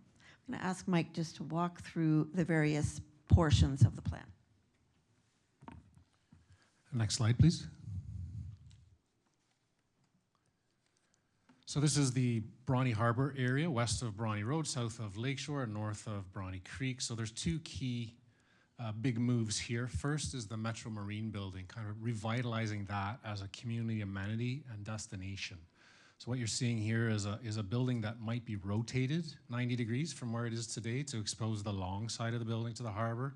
And the idea with that would be to kind of open up that long side to the harbor, perhaps with roll-up doors or some kind of indoor-outdoor amenity. It has the 2 big doors on the end, so this could really be a fantastic kind of outdoor pavilion, if you will, in the summer to host community events, whether it's farmers market, flea markets, art fairs, those kinds of things. And then the building itself would be a nucleus for other kind of pop-up activities, which could be both recreational and perhaps commercial. And that's what you see around it. So this would be like, shipping containers or small huts or things that would animate that area as a kind of nucleus or destination. There's the potential to connect this around the condominium building over to Bronte Road, and then further under the Lakeshore Bridge to connect to existing kind of sidewalks and paths that are already in place. The second big move here is the promenade along the north shore of Bronte Creek. This would be a kind of permanent 40-foot wide swath of land that would be a series of outdoor rooms, again with recreational programming. It can be seating, outdoor patios, play equipment, sports courts, those kinds of things. So it's a series of events that would string the whole north side of that waterfront together. The whole area would still be flexible, would still accommodate boating and boat storage in the winter. And of course, there's a ton of parking there available for this, mostly underutilized today. For those events. Last quick mention on this, a dedicated canoe kayak launch in Swan Cove, and that would include storage. So just kind of a more visible and destination for that function. Next slide. Here's a view of the notion of the revitalized Metro Marine building, rotated, you know, the big doors open, a community event spilling out, something going on inside, and then the notion of very easily and inexpensively, you can kind of animate the whole edge of that waterfront, you know, with planters and tables and chairs and a few kiosks of some kind that can, you know, can be retail or food services or what have you. Next slide. Images of the kind of idea that this master plan would create, you know, the indoor-outdoor connectivity. The notion of, top right is the notion of the spill out onto the boardwalk. Lower left, the idea of heritage interpretation, right? Telling the story of this building and the shipbuilding in the harbor and how important boating and the kind of former industrial uses in the harbor have been. And the lower right is the pop-up uses, which many cities all over the world are finding success with. Next slide. Here's our back to the Metro Marine building. So this is looking the other way along the promenade. Again, a series of outdoor rooms that can be programmed and have different facilities and different events going on. Next slide. This is the notion of that kind of skinny linear space right along the edge of the waterfront with different activities. So these are examples from other areas in the world. Next slide. South of Brawny Harbor, and this is in the Bluffs area, adjacent to the recent playground and boat launch improvements. There's two key things here. First, on the west side of Brawny Creek, a new water's edge boardwalk or route. This kind of completes the water's edge route around the creek. You know, everybody wants to be near the water's edge and walk along the water's edge, so that's an important link, and of course it would connect to the pier. The second piece of this is new parkland at the foot of Bronte Bluff. So this is a proposal to fill in a bit of the lake to add new parkland. This would not touch the bluffs themselves or the treat area at the top. This would be additional protection at the bottom. It would prevent erosion. And importantly, it would allow, again, that waterfront connection, multi-use path right along the waterfront, you know, part of a long-term strategy for the town to expand its water's edge route. This would be a longer-term play. This obviously requires a significant study through an environmental assessment. The drawing you see here is a kind of placeholder for what would ultimately be determined through that process. Next slide. On the left side, you know, these kind of water's edge improvements, many cities around the world are now turning to this kind of an ecological improvement, right, where it's not just a hard edge and barren lands. This is about renaturalizing, revitalizing, both for ecology and for people. On the right side, that's the idea of the water's edge promenade along the creek, getting down. People love getting down towards the water with, you know, some kind of steps or terracing. Next slide. This is a view West River Road at the end of it, where in the foreground would be a kind of a new forecourt to the Sovereign House. And again, you would have wayfinding signage, perhaps into heritage interpretation, a great place for a piece of public art as a kind of lookout out over the lake there. And of course, that would wind down towards the left there, towards the beach. Next slide. Brawny Heritage Park, the town has done a fabulous job over the years of implementing the master plans as early as the 90s. So we're not touching what's been done, with a couple of small exceptions. First, we know the performance pavilion is well attended and has overflow seating needs, and so the idea is to create some paved areas there in the grass where it's just easy to bring a lawn chair, wheelchairs, strollers, bring your cooler, just to expand the seating options there. Potential for water-based programming there in that little nook in the marina, and then most of the change here is proposed to the east of the lighthouse building and the washrooms. Three things. One, the playground is nearing end of life, so the idea of renewing that, not with standard off-the-shelf kind of playground, but with a more adventure playground. It's more natural materials. It has a variety of different areas that cater to different play styles, and you know, it's much more imaginative in play. Second is this, what you see in white there, a big refrigerated skating loop. So this would be, many cities are building these. It's refrigerated, so it's guaranteed ice no matter the winter conditions, and that would be associated with a small new building just north of the washroom that would house the Zamboni, the refrigeration equipment. It could have an indoor area, you know, for skate leasing that's warmed. can have skate rentals. In the summer, it could do equipment rentals for the park proper. And the third piece is over on the right side, the notion of an urban beach. I'll walk through, there's an image coming, I'll walk through that shortly. Next slide. Top left, that's the idea of this winter skating loop, very popular. It caters to little kids because it has small areas that are kind of out of the way for that kind of thing. The teens love it because there are big loops that they can kind of whiz around fast. And then the two playground images are from Bidisagi Park in Toronto, which, if you haven't visited, is a fabulous new park that exhibits some of the characteristics we're suggesting for Oakville. Next slide.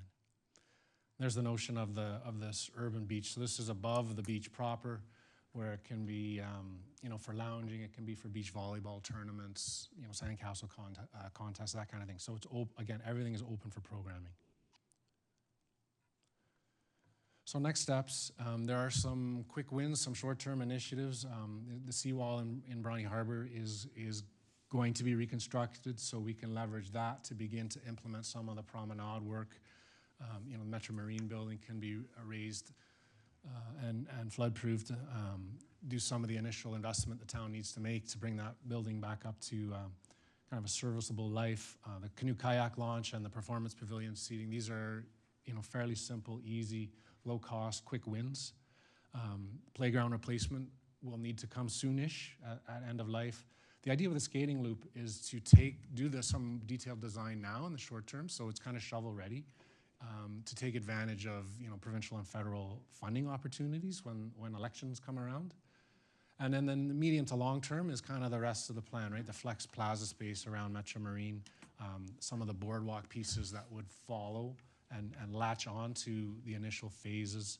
And then lastly, the environmental assessment, the bluffs, that is a longer term play.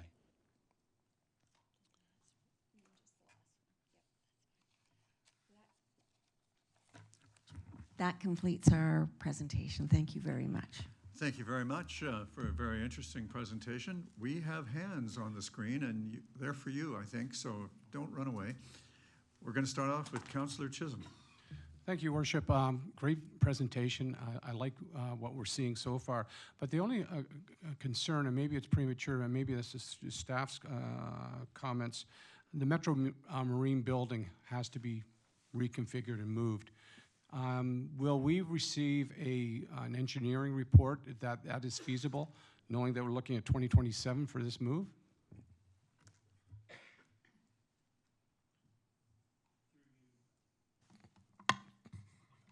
Through you, Mayor Burton. Yes, absolutely. We will be coming back to council on the relocation of the building. We certainly need to also go to Heritage Committee for that as well. One of the reasons we have a second recommendation in tonight's report to transfer those funds is so we can do that homework and do that work we need to do in order to bring back a comprehensive report to council on the move and the relocation of that building. So Thanks, that Chris. will be in early 2027. Thank you very much. Thank you, Ray. Councillor O'Meara? Thank you very much. So just with regards to we'll start with the Brawny Bluffs first, where you said the little pathway to help shore up some of the coastal erosion.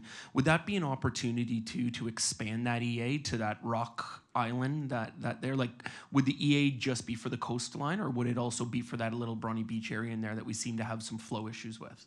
Right. Yeah, you would want to do a comprehensive EA right over to the beach. We know there's algae and odor issues over there, so it's an opportunity through studying that whole stretch of shoreline, and this is recommended by our shoreline engineer, is to look at everything, because the interventions at the bluffs can possibly solve that problem, and of course the whole thing will get looked at by DFO and MNFR and for fish compensation and that kind of thing. So absolutely. Perfect. And then maybe, I know I don't want to preempt some of our delegates, but I know some of them had some issues with sort of sight lines from the condominium buildings out over there.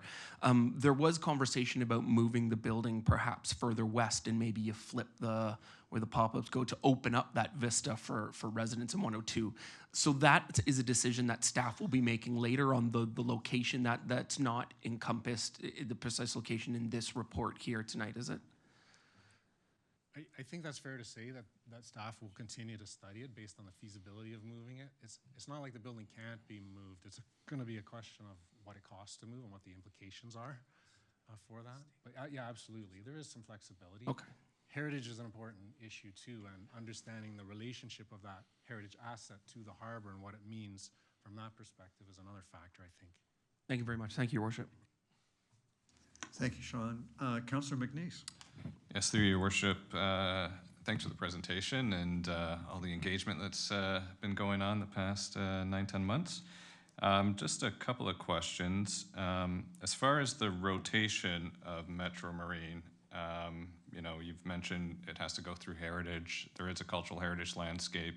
View sheds from the water are also important. How critical is that rotation? I'm just sort of preempting, if we can't rotate it, then what do we do? Through you, Mayor Burton, we are not completely married to rotating the building. We need to make a compelling reason to Heritage Committee in order to turn the building, because the way it sits today is heritage, the way the building sits with the doors facing the lake. So that is what we need to do over the next number of months, is come back to you with options for, in terms of placement of the building further to the west, as well as a pro-con analysis of rotating the building. I am confident we can still achieve most, if not all, of the parameters of the study, whether the building is turned or not. Turning it would be nice, but I don't think it is the be-all and end-all of the plan. The plan is far greater than just turning the building. Okay, yeah, thank you for that clarity. Just wanted to dive into the pop-ups a little bit more, because I think that's gotten a reaction from the public a little bit. And when I read the report here, I see pop-ups defined as it could be a food or commercial vendor, but also as recreational or cultural uses, furnishings, which I guess is tables, chairs, sort of these living rooms that you've described, pocket parks, which I guess would be temporary in nature and change the theme, public art. Could you maybe just elaborate on your vision for pop-ups, and is it just sort of food retail, or is it a variety of things, and how do you decide? I think it can be just about anything that the community would like to see down there, and just about anything that an operator might bring forward to the town. They're often used to test ideas, and we heard it beautifully described by the BIA. They're often businesses that have a bricks and mortar store that has a pop-up summer event. Could be pop-ups that are run by university kids that want to sell ice. The possibilities are limitless, and just about every waterfront that I visit now, there are phenomenal examples of temporary retail. And it's, like I said before, it's very much about testing what's working and not working. That's the beauty of it being a pop-up, that it doesn't have to reappear the next summer if it's not successful. Okay, thanks for that elaboration. And then maybe just talk to how that connects to the vision for Metro Marine. We've had past visions, I think 2018 or so, for Metro Marine as sort of a stagnant use, and that didn't really get any traction. But if you could just elaborate the connection between pop-ups and the Metro Marine uses that you envision. Yeah, so for Metro Marine, we envision, I guess, a two-pronged approach. One is we think it's very important that the town take a hard look at programming this facility, because you're going to invest in the shell, but then it needs to be animated, because it's not a destination in and of itself. Don't quote me off the top of my head, but there's a program of community events, which could be the farmers market type of use. There are fairs, those kinds of things, but there's also some revenue potential in the sense that you could lease that building out, rent it out, rent the space out for, again, maybe it's the farmers market that leases the space, or something like that. So the idea is that becomes an anchor that attracts the pop-ups to the area right along the waterfront. So by programming it, you attract more pop-ups, if you will. Okay, yeah, so it sounds like you're saying it can expand and contract based on what the community wants to see. Yes. Okay, then just a little bit about parking, as Councillor Chisholm mentioned. So in the inner harbor, I mean, when I look at the map, I see less available space for parking, seeing there's a 40-foot wide boardwalk and a few other things going on. But I also see that there's listed 154 parking spaces. So is that sort of an optimization exercise that you're seeing there? Because now it's currently a seasonal lot that's open to the public, and then boaters seem to have quite a bit of space for parking during the peak time when boats aren't being stored there. So are you suggesting sort of an optimization but less surface area for parking? The 150 represents, fair to say, the shrinkage of the total asphalt area, because some of it would be dedicated to a permanent green promenade along the waterfront. So our understanding that parking lot is pretty underutilized, and so notwithstanding the new promenade, there would still be 150 stalls available right there. You know, and this is obviously summer type parking because the boat storage is there in the winter. Okay. I think that's it. Yeah, thanks for that clarity. Okay. Thank you, Councillor. Well, thank you very much to the Planning Partnership. Council, with your consent, I'll ask the clerk to resume calling the delegations. Mr. Clerk. Harry Shea. Mr. Shea, welcome. It's good to see you in the non-virtual form. It's good to be here.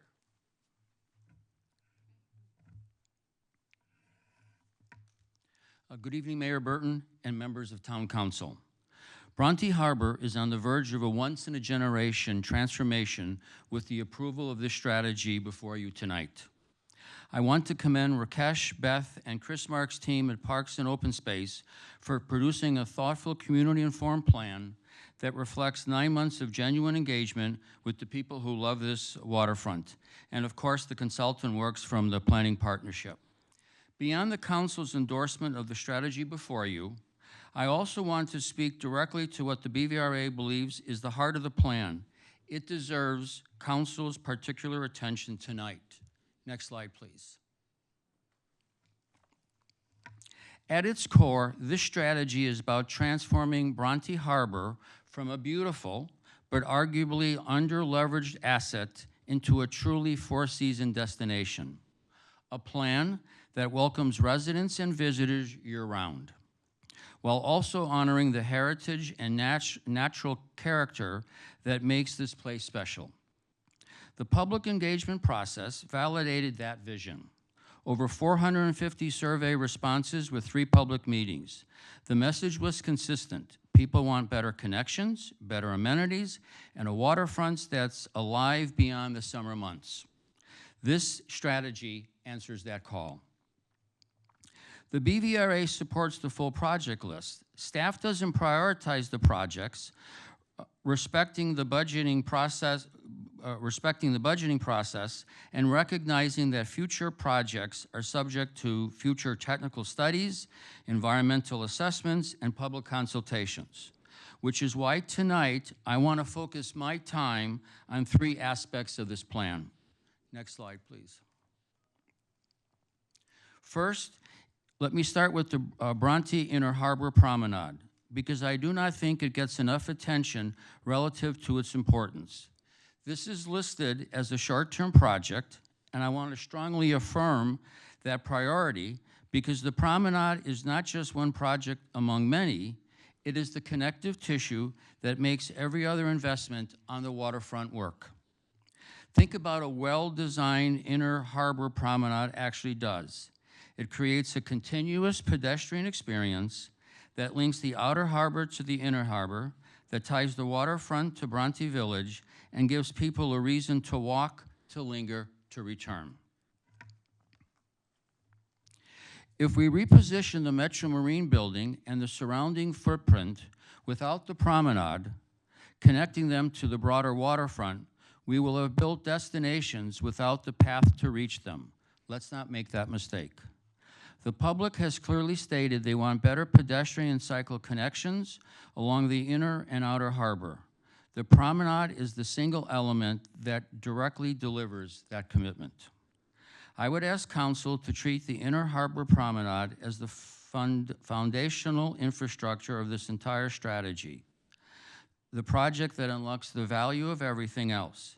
It should be the first in the queue for capital spending, and staff should be directed to advance design work as early as 2027 allows. Next slide, please. Second, the Metro Marine Building is not just a structure, but a symbol.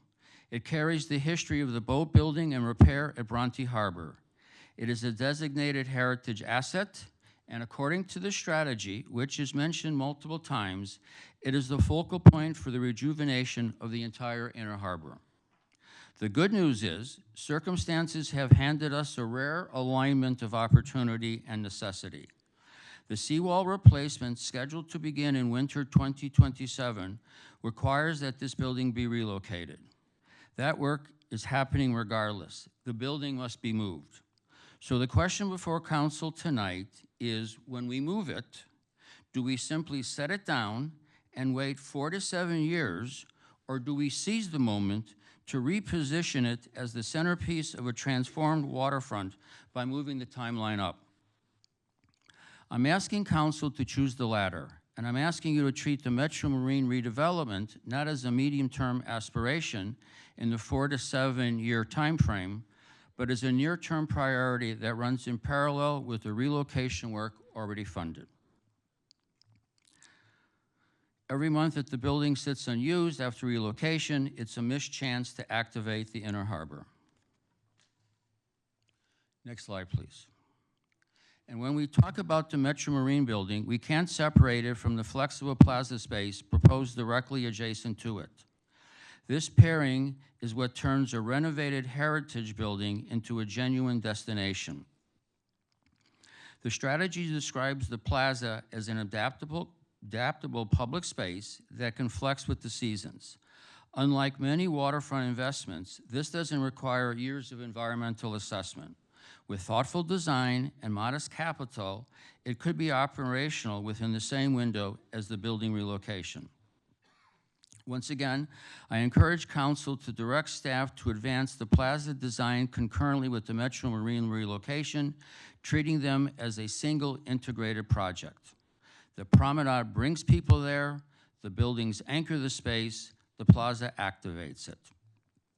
Also, the strategy identifies OMSAR, the Oakville Marine Search and Rescue Operation, as a potential tenant for the Metro Marine Building. Next slide, please. The Metro Marine Building, as this strategy envisions, is meant to be a flexible space. The moment an operational marine service takes up residence, even partially, the calculus changes. I would ask Council to direct staff as Metro Marine planning proceeds to identify a separate and appropriate home for OMSAR. Resolve it now while the options are still open. Next slide, please. Before I ask for Council's endorsement to the plan before you, I want to add one element to this discussion.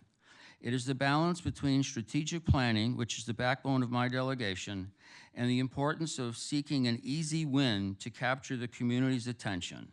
It's the ultimate, let's get the ball rolling. Next slide, please. If there is one easy win, it is the skating loop. We've talked for years about an ice skating feature in the park, but the opportunity or funding never seemed right. We can think back to the Butterfly Park and the Winter Skateway, which never took flight. The skating loop is now within our grasp. If memory serves me correct, we should have bonus money from the previous developments in Bronte. The BVRA has advocated numerous times to have those monies stay in the community. If we truly have funds available, I would urge Council to direct those funds to facilitate the skating loop, which will be a true community benefit. Next slide, please. And finally, I urge Council to endorse the strategy, approve the budget reallocation, and direct staff to advance the Metro Marine Building and Inner Harbor Promenade as a near-term priority. I thank you for your time. Thank you, Mr. Shea. Well, let's see if you have questions from Councilor McNeese. Thank you, through your worship, and thank you, Mr. Shea, for your delegation in person. Just while it's fresh, I just wanted to get some clarity from staff on a few points that Mr. Shea brought up. So for the repositioning of Metro Marine, and just trying to clarify these timelines here, and I think, Mr. Shea, you were talking about the repositioning Metro Marine and the flexible space as a kind of combined project.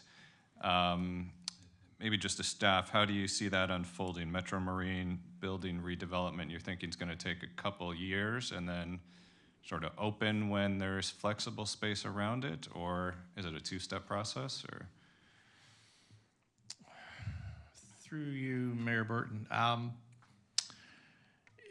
it can be a two-step process. We definitely need to remove the building because, as Mr. Shea said, the seawall needs to be rebuilt and the building is essentially in the way of the tiebacks for the wall. We would look to relocate the building, and we only want to relocate the building once. So we would move the building in a location that would allow the future promenade to be constructed. With the wall that we're going to be building in the winter of 27 and 28, there will be a narrow boardwalk, about a 3 meter wide boardwalk that will go with that wall, because people have to get to the boats and they have to walk along a promenade.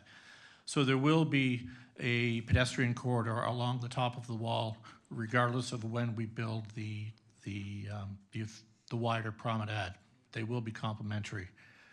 So again, you can only also do so much work in 1 year, and that's a concern as well.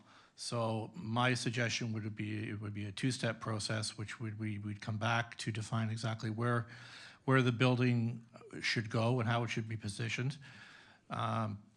Secondly, in order to refurbish the building, it's going to take a couple of years to refurbish that building because it needs a lot of work. So there we're probably talking, I would think, a minimum of about 2 years to do that. Now, whether council wishes to also push forward the promenade during that time period to be coincidental, that's a council decision. It can be done separately, it can be done in tandem, it's all about funding, but the key piece is to get the building moved and only move it once and have it in the right spot. And we will come back to council with that recommendation in likely first quarter of 27. okay, thanks. I think that provides some clarity that there's still some more work to be done, but obviously it's a tricky project. And another question, just on the bonusing dollars, you mentioned, which I also see is in one of our consent items that we'll be talking about later in 9.3. So I'm not sure who on staff would have information, or maybe we hear about it later. How was that decision made? Were I think it's 900 and some odd thousand now. How could it be attributed to a project like this, or an element of a project?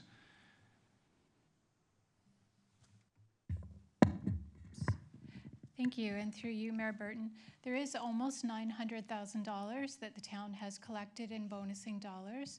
Elements of this plan are eligible for funding through that bonusing funds. My suggestion would be that it's something that would be considered through the upcoming budget process. We can include those capital projects with that source of funding from the bonusing that we have in reserves. Okay, so it would be through the 2027 budget process. Yes, that's correct. Okay, thanks for that clarity, and thank you, Mr. Shea. Thank you. Thank you, Councillor. Mr. Clerk? Brian Delory. Mr. Delory, Council looks forward to your information.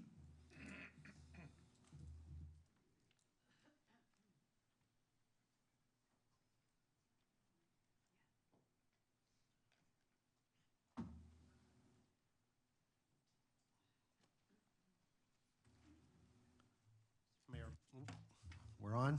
Welcome, sir.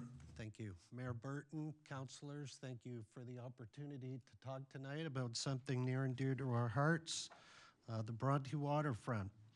Bronte Village is a unique gem on the waterfront of Oakville. Its peaceful tranquility and waterfront access, combined with local restaurants and businesses, had made it a favorite destination for residents and visitors alike. We, the owners and residents of Pier 12 at Bronte Road, have enjoyed the many improvements to the area completed under ongoing Bronte waterfront strategy and look forward to the next phase of development. Current water level, approximately 12 inches below the seawall, make it clear that raising seawall is an immediate need. We are pleased that Council has a plan in place to address this as the foundation for the inner harbor elements of the improvement strategy. Everyone can agree that the inner harbor would benefit greatly from investment in order to enhance its visual appeal and usability while maintaining the space as a functioning harbor. We strongly encourage the town to keep the scenic character and heritage of Bronte at the forefront of the next phase of development. On tonight's agenda, repositioning of the Metro Marine Building, the amount of, let's round it up to $1 million if that's okay. The Marine Building is the last standing contribution to Oakville's marine heritage. Our community is pleased to see restoration plans for the historical part of our Bronte Village and accept that when open to the public, this will bring increased noise and light pollution to our home. We strongly disagree, however, with the suggested waterfront strategy plan to rotate the building 90 degrees. The planned rotation will have a number of negative effects, namely, the original and historical purpose and function of the building will forever be compromised. The giant doors face the lake for a reason. The waterfront will be more obstructed at a key junction of the river's curve towards the lake, which is a lovely aspect of the inner harbor. The existing condominium residential units will no longer have the view and enjoyment of the river that they invested in, some many decades ago. The rotation of the Marine Building appeared more recently in the strategy presentations by planning partnership consultants and the town. Artist depiction of the waterfront tables with occupants enjoying lunch in the newly positioned buildings, referencing Halifax and other boardwalk-friendly towns as examples. I was born in Halifax and have had the privilege of watching the incredible reconstruction of the Halifax waterfront after the horrific destruction from Hurricane Juan in 2003. It's absolutely world-class. However, no new commercialization was introduced within mere feet of residents' home. The Marine Building is currently 75 feet from our bedroom window and the bedroom windows of many in our building. Imagine purchasing a home facing a floodplain with a recognized and protected heritage building in place. Who would dream a proposal no less to fund at a cost of $989,000 rotation and move of the heritage building with the assumption if we build it, they will come, over the rights of those who have purchased and lived in that space, some for decades. If I were an entrepreneur and approached the town to build a commercial venture in this space, I would expect it would be denied as it's a floodplain. This would not differ from the current owner's intentions for the Greb lands. Funding to rotate and move the Marine Building for any commercial purpose now or in the future would hence be a contradiction and dangerous precedent by the town. As residents, when we pay tax and vote, we look for sensible and cost-effective improvements of parks and infrastructure. The consultants from Planning Partnership, when asked if they had visited our building to appreciate the impact, responded with, "We have never been invited." I provided my name, phone number to Donna Hind, who spoke earlier, and no attempts were made to contact me. Unfortunately, very disappointing, disingenuous, and disrespectful as a resident that close to the impacts. I would suggest that partnerships would include the residents in the very space you are providing consultation on. I do want to thank Councillors O'Meara and McNeese for taking us up on our offer to visit the space and talk about what our concerns are, and for some of your very insightful questions tonight. Thank you. We recognize the need to raise and retrofit the building, but please return it to its intended and rightful siting when complete. so that future generations may enjoy and appreciate why it's there and the purpose that it served. Many residents attended the public sessions on March 24th, 2026 and April 30th, and we agree wholeheartedly that the Inner Harbor will benefit greatly from investment. However, several additional concerns were raised by owners and residents, and I've heard questions about them tonight. We must register our strong opposition to the proposed pop-ups and cultural events that are suggested mere feet from balconies and residences of the Pier 10 building. These events would directly and materially impact the parking availability for boaters, visitors, the environment, safety, and security of Bronte residents whose patios and balconies are in that actual space. The pop-ups and cultural use area will create significant impacts to the environment, such as garbage management, emissions from cookie vents, generators, and noise pollution. The Heritage Waterfront Park has already been successfully developed for festivals, concerts, cultural events. It is well suited to hold such programming while maintaining meaningful separation from residential events. When significant events do happen in the Heritage Waterfront Park, the entire area is congested, including the Inner Harbor. Parking availability for boaters and visitors to Bronte will be significantly reduced, as well as this concern has not been, to the best of our knowledge, addressed. And again, more discussion tonight and concerns on parking in the area. As the town finalizes development plans for Inner Harbor, we ask that it be preserved as a calm and peaceful space, one that offers a quieter waterfront experience distinct from the programming already served by Heritage Waterfront Park and the Outer Harbor. The area has genuine unmet need for amenities such as walking trails, scenic seating, gardens, and relaxing spaces. We welcome enhancements such as a fitness trail, outdoor fitness stations, additional bike racks, interpretive gardens highlighting local flora and fauna, as well as the discussed reconditioning of the marine building. We respectfully ask that the town respect our input as those most impacted by change, and likewise those same residents witness on a daily basis those who come seeking the natural beauty of this space. Thank you. Thank you very much, Mr. Delory. You're welcome. You have questions from Councillor McNeice. Thank you, through your worship, and thanks, Brian, for your delegation. It was, and thanks for the invite over to your place of residence and encouraging us to have the additional public meeting, which we had at over at the church. So just regarding Metro Marine, we've tried in the past to find a use for it. Its current form for repairing boats, really, staff will correct me if I'm wrong, but really doesn't meet the code for that building, and to bring it up to code would be a significant investment for fire suppression and various things like that. What is your vision for the building, and should we put all our eggs in one basket and try to guess what it's going to be used for, and not knowing if there's fully demand, or should we keep it flexible so that it can adapt? I think that it should be reconditioned and retrofitted to reflect its original intention and grandeur, beauty. Doors open to the public for public events. Would hate to see and don't see how the area could support it turning into a bar or a restaurant. That would be horrific for those that live in the area, and parking again, etc. That would be a negative thing.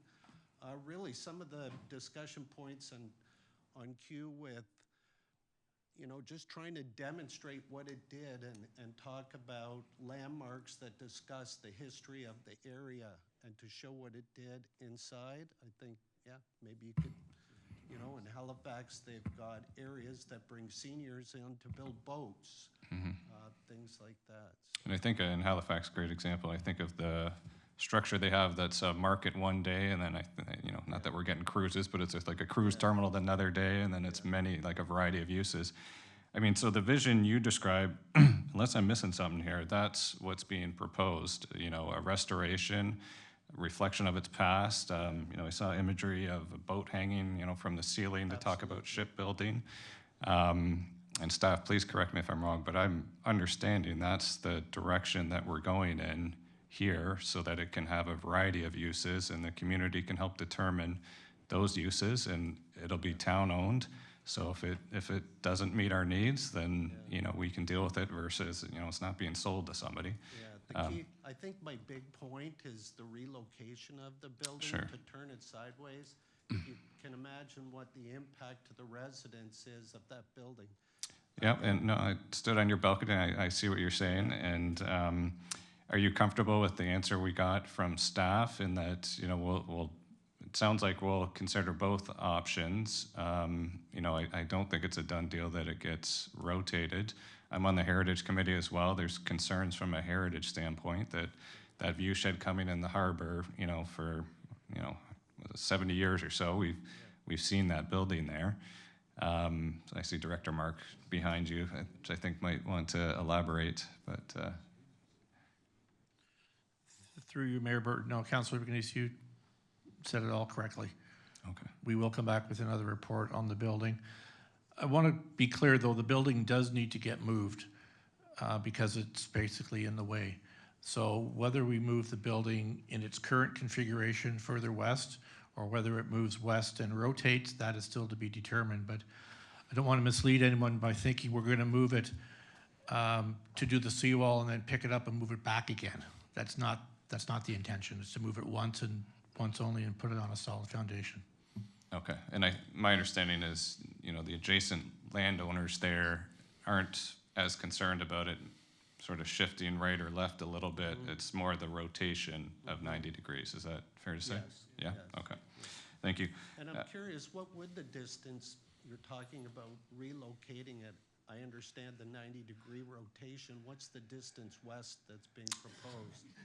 Yeah, and I think that's part of what's coming back to us. Is that correct? Yeah. So staff are nodding that that's sort of what we have to determine. I mean, without getting into weeds, I think there's tiebacks that happen way below that they have to figure out how to engineer that properly to protect us from the 100-year storm. So it sounds like we're going to get a report back, and obviously your building and everyone in the community will have a chance to review that and comment as well. I just wanted to again reiterate the pop-ups because I think we're fearing the worst here, and a lot of the items you mentioned as far as gardens or pocket parks or sort of public arts or furnishings are also considered sort of pop-ups. I think the idea is just that it rotates so it creates some intrigue. Much like, you know, I drove past Spencer Smith Park and they've got, you know, a month-long art show happening on, you know, sort of pillars there, and then it's there for a month and it's gone, and you have something else. Sorry? That's my daughter, Chanel. Oh, okay. I'm not sure if you're aware, but Community Living Oakville has a strike with their workers, so Chanel is with us tonight. Oh, okay. Thanks for Yeah, coming, no problem. Chanel. Welcome. Okay, so, I mean, pop-ups, I understand you don't want a lineup of food trucks and, you know, sort of all that stuff, but the concept of rotating uses that can be active, passive, is that something that seems reasonable, or? I think as long as distances are respectful from the building and thought of what's going to be in those as opposed to anything fits anywhere.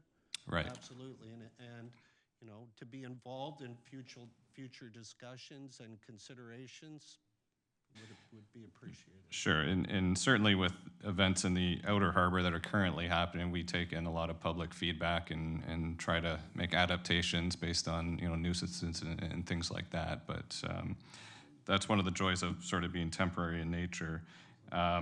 Related to the parking, certainly number one topic in Bronte always, and you know, in this plan, it does seem like there is, you know, some flexibility in parking, but also there's every plan parking is considered. So our streetscape plan has, I think, up to 70 spots on the street where the businesses are. You know, and going forward, we have a parking study coming next year, 2027, that will take a deeper dive in it. as new buildings are developed, we're trying to figure out how do you secure some access to that first floor there and make it sort of green pea parking, which you would see in Toronto or Hamilton or other places. So I just want you to know that parking is a part of every plan. There isn't a silver bullet. If you build a big parking garage, it'll always be in the wrong place for half the community.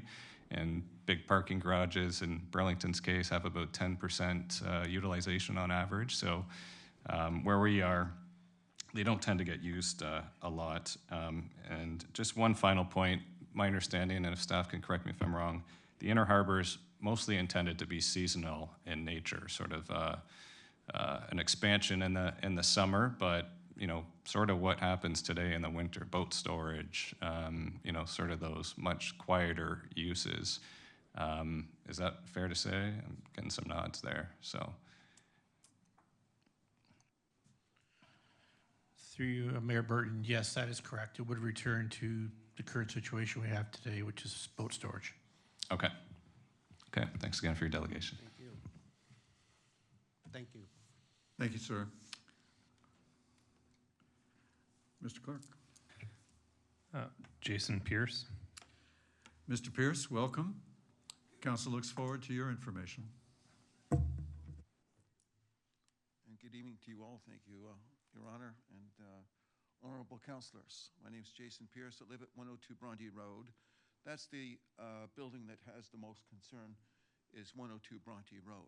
Mr. Pierce, would you do the public at home a favor by, there's a button on this table to your left that Natasha's showing you. It will raise everything up for you. Well, this There is you nice. go. Only in Oakville we get. This is why I moved back to Oakville, you know. So, Only in so Oakville. now you can address the microphone and everyone will be able to hear you. Thank you kindly. Yes, so I'm from 102 Bronte Road. This is what we're concerned about. And we're talking about the most westerly side of the building is what the focal point is. As far as what has been proposed here, I grew up in Oakville myself too. I went to school here. My parents all worked here. And Bronte is definitely one of the crown jewels of our province. 100%. We can bring a lot of business in. Lots is going to happen. But there is just one problem.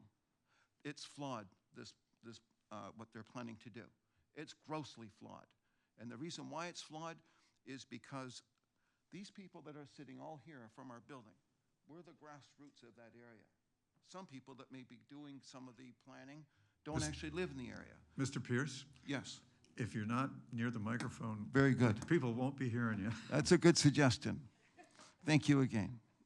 So my point being is that when you turn your head to what they have planned, if you go actually to the west side, I invite you, before you're voting, go to the west side of the building where there's the area where the Metro building is, et cetera. Go take a look at that. Close your eyes and open it and think of pop-ups, beaver tails, whatever it may be that creates a noise factor. Now we can all say, gee, there's a bylaw in Oakville. You can make all the noise you like, kind of, within reason, I guess, till 11 o'clock. But what about common courtesy for the people that live in that side of the building? What about the people that invested billions of dollars in time and things that they've done?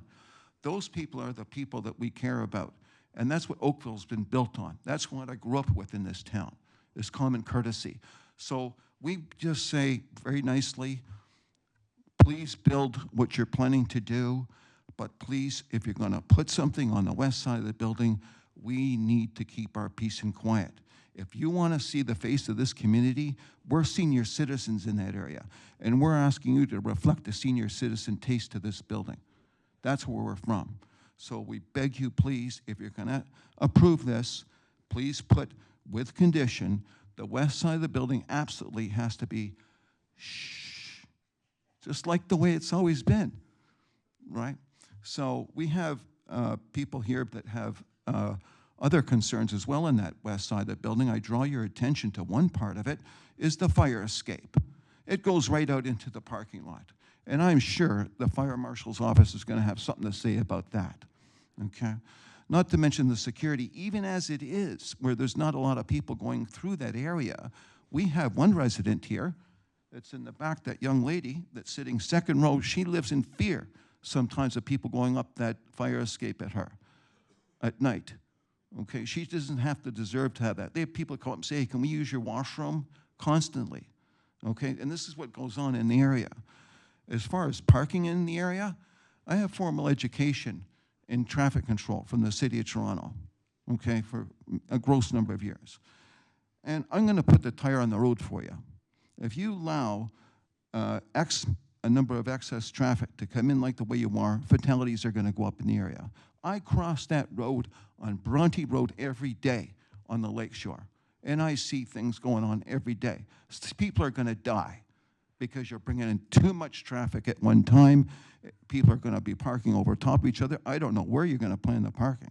The only thing I'm thinking is if you build some structure down the street, but then how you people are going to get to that hub, though. You follow me? And that's what we're concerned about, too. Okay? And that's basically what I wanted to say tonight. All right. Well, thank you very much, Mr. Pierce. Thank you. All right. Thank you, everybody. Council appreciates all your input. All right, I'm going to confine the matter to table, and I'll ask for Council. What do you want to do now, Council? Councilor O'Meara. Thank you, Your Worship. I'd move the recommendations in the report, and if I might speak to it, if you would indulge me. Let me just get a seconder. Councilor McNeese. You did as I hoped. Councilor O'Meara, it is your floor now. Well, thank you very much, and just thank you very much to the residents who have shown up and eloquently expressed their concerns, which are very, very valid, and they're very thoughtful, and we appreciate that.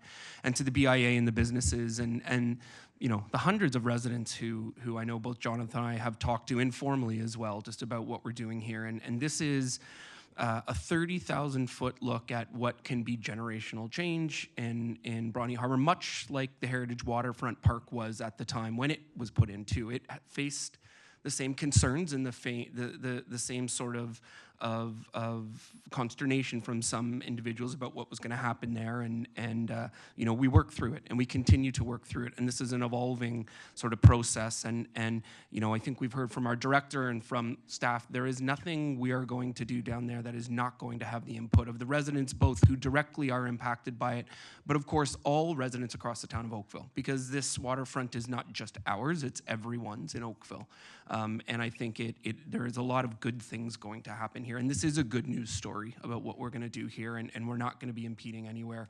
But our staff have put yeoman's work in here on this, and they have listened, and Jonathan and I have listened, and all their council colleagues are listening here to what your concerns are. And I know we will take those away and have them in our pockets every time we're coming back to council, and we will ensure that you are constantly brought into this process, because again, this is what makes our community so good. So I'm excited about a lot of this stuff. I won't have to be out there at midnight icing down a rink in the park that doesn't freeze. So hopefully we can move ahead with that.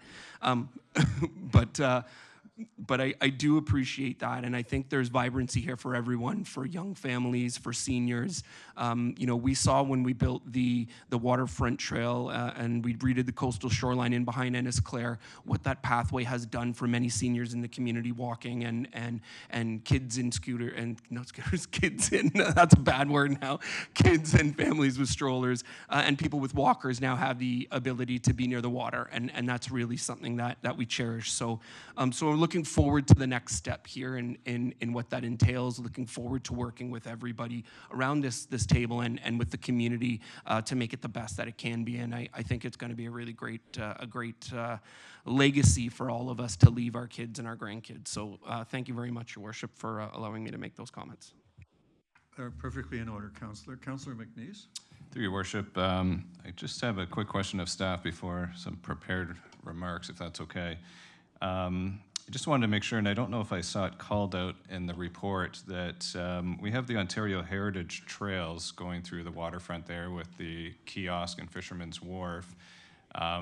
Is that something that will be sort of reflected in part of that visual history and the signage and wayfinding that is described in the report? Through you, Mayor Burton, certainly, are you referring to the Metro Marine building in particular, or are you talking about wayfinding in general? So I'm talking about the Ontario Heritage Trail that passes through that area. It's where the Heritage kiosk is. That's on Ontario Street. Right. So we have that is the Community Foundation of Oakville Heritage Trail kiosk. Yes. So that does tell the story, the history of Bronte already. And I think as we develop our wayfinding signage package, and in particular, as we evolve the building in Metro Marine, we will continue that history of Bronte inside the building and elsewhere, as we've done in the Fisherman's Memorial to the fishermen in Bronte. So I think we have a good history of reflecting the history of Bronte already, and that will continue as we evolve this plan. Okay, so it sounds like a spine of this is sort of a heritage or a heritage journey you can go on through the waterfront. Certainly it is. I mean, it's a cultural heritage landscape, and we need to reflect that in many ways, and that will include signage. Perfect. And, waterfronts are these interesting areas of multi-jurisdiction, and certainly with the Outer Harbor, we have the feds, the province, the region, the town. Early on, we've talked with the feds and the province. Do you think it'd be reasonable to share the report, or do you need that as part of the motion to share it with the province and the feds or MPs and convene a meeting to start talking about this? Because I feel that they may have some interest as well, or how should we go about that?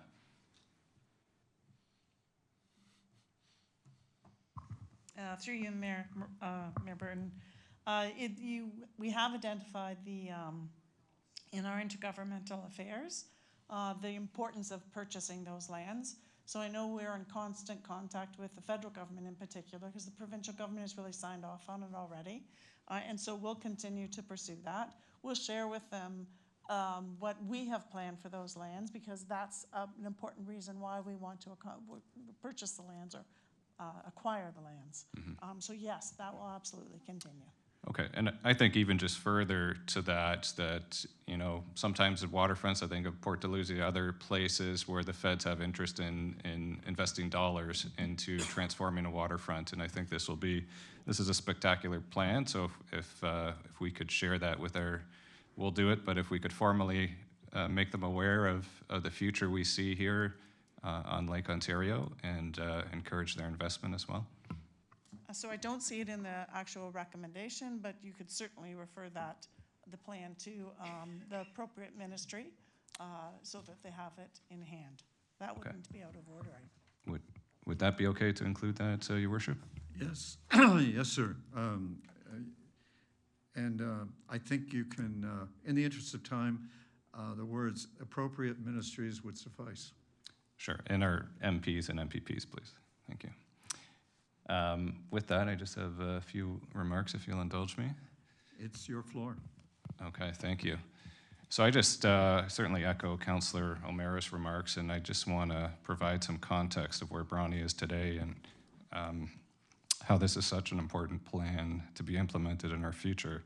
And I sort of think of it as downtown cultural hub as such a visionary plan for downtown Oakville, and this is the plan that can really transform our community.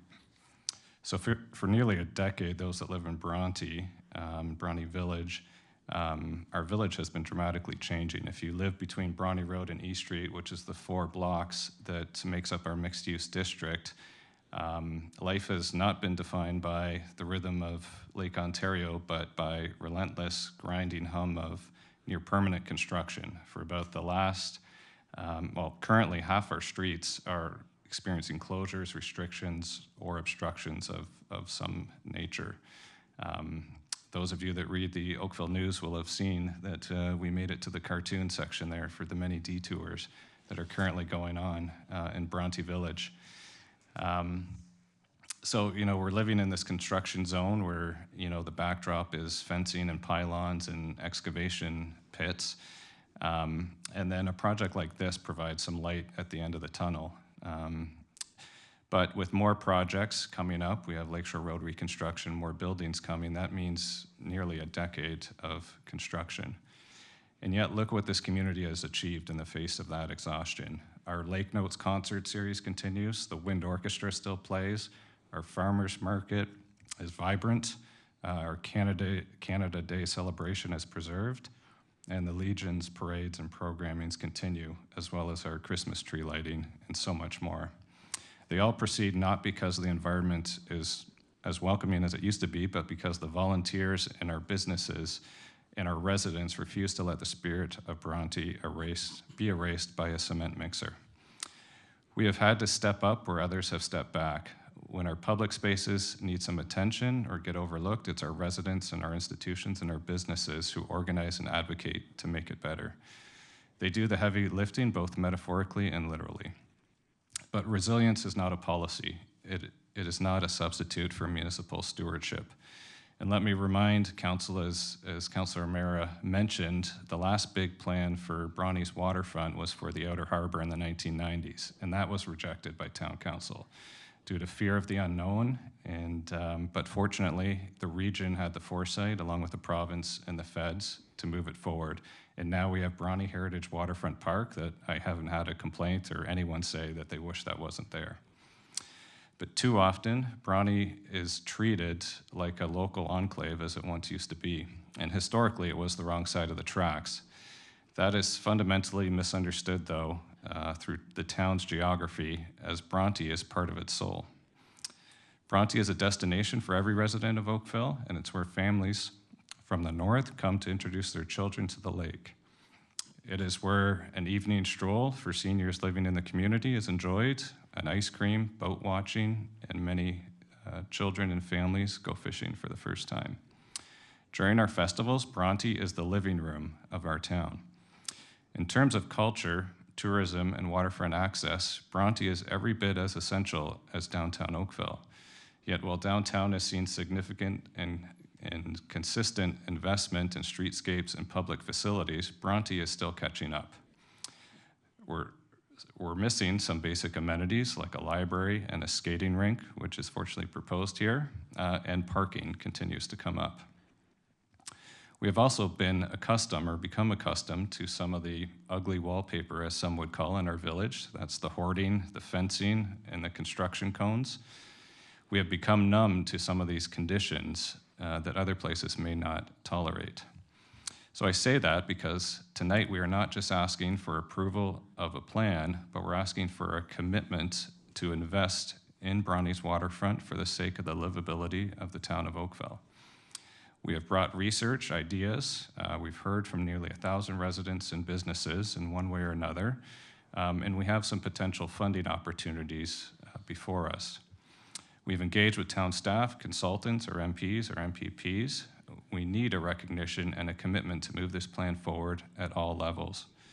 And along with our streetscape plan, they need to be more than just drawings on a paper. They need to be urgent commitments that show up in the capital budget until they're fully implemented. To our partners, I'm grateful that they'll be receiving it, the provincial and federal government. We want them to know that Bronte is a critical piece of Ontario's waterfront infrastructure. We invite you to step in and to step up and step in.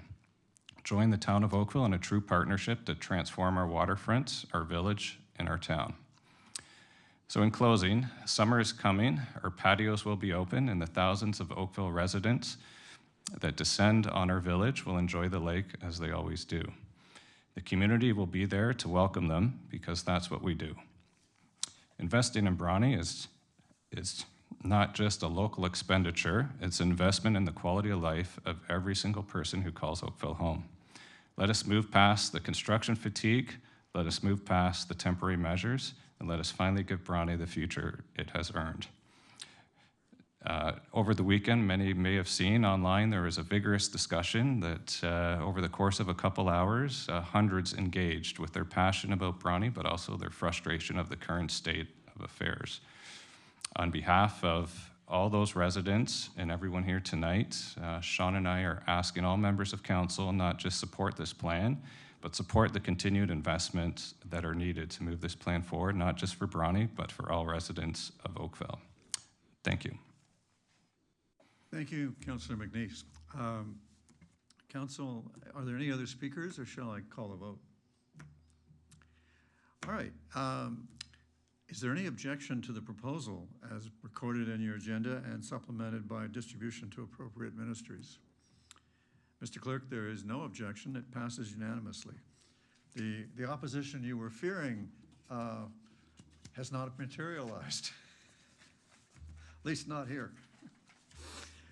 All right, Council, it does seem to be approaching the witching hour. Just give everybody a little reminder that 10:30 is our stopping time.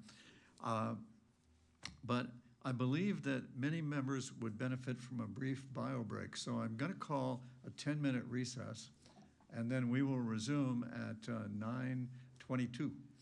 Okay? Recording stopped.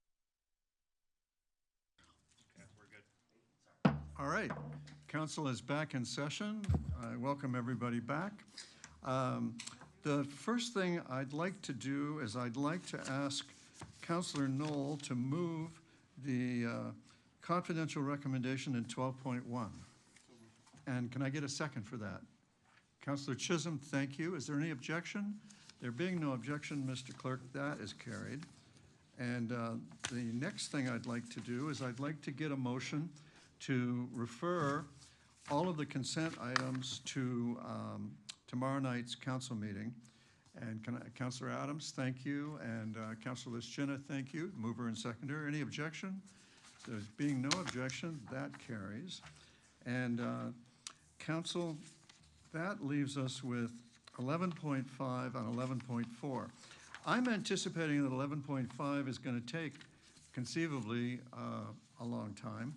And 11.4 is a very long item and has a very important and long presentation. So I'm going to ask that we also have a motion to refer 11.4 to tomorrow night's council meeting. Councillor Adams and Councillor Lischina, thank you. Councillor Dudek, I saw your hand belatedly. All is, any opposed to that? There being none opposed, that carries 2. And that gives us all the time in the world for 11.5. And where did I just move that piece of paper? I think I moved it here.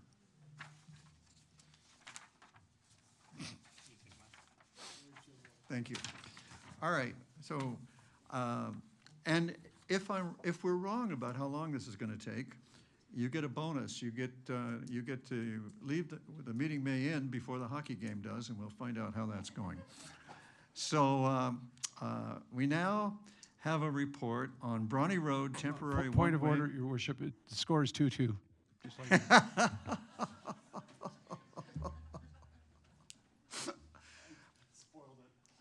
Yeah, but what period? Oh, all right. It's still a game. You don't know how it's going to turn out yet, Janet. All right. We have a report on Bronte Road temporary one-way configuration and a presentation from Jennifer Trimble, the acting right-of-way manager. Ms. Trimble, it's too bad that desk doesn't raise up like this one does. Yeah, I'm a little tall. There's no denying that. Anyhow, Mayor Burton and members of council, good evening. Thank you for introducing me. Yes, I'm Jennifer Trimble. I'm the acting manager of the right-of-way management group. The presentation we have for you tonight summarizes the current temporary one-way setup on Bronte Road between Lakeshore and Marine Drive, and what interim steps council may consider while maintaining safety for all users. Oh, that doesn't work. Next slide. Do I say? Press down again. Oh, I apologize. Thank you. The one-way southbound operation began as a construction support measure for 85 Bronte Road in 2024. And council confirmed one-way as the preferred long-term direction in August of 2025. In October, council directed staff to report on the feasibility to maintain the one-way operations on Bronte Road in the event the temporary street occupancy permit expired before the streetscape project began. Excellent. The key change to the project is the site's receivership and sales process, which affects what the town can practically do in the right-of-way. The temporary condition is expected to remain for an extended period, being tied to either the streetscape project or the redevelopment under a future owner. The earliest we expect the new purchaser to be identified is around September 2026. This is what the corridor looks like today. There is a separate pedestrian path, temporary ramps, urban barriers, traffic signs, barrels, and security fencing. It all meets temporary traffic control requirements and is functioning safely.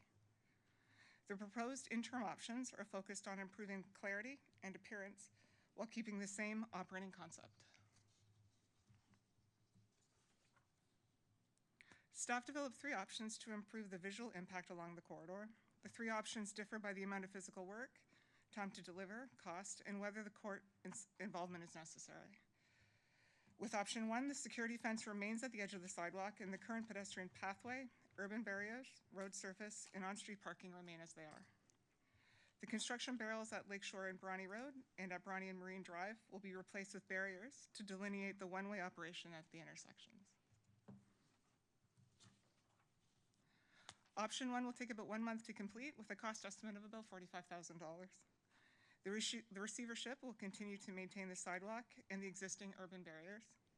This option improves the visual impact and delineation while recognizing the temporary or short-term nature and minimizing financial impacts. Option 2 goes further by adding a temporary asphalt sidewalk, which improves pedestrian conditions, hatched pavement markings, and low-profile curb, to delineate the space between the parking, along with the barriers described in option 1.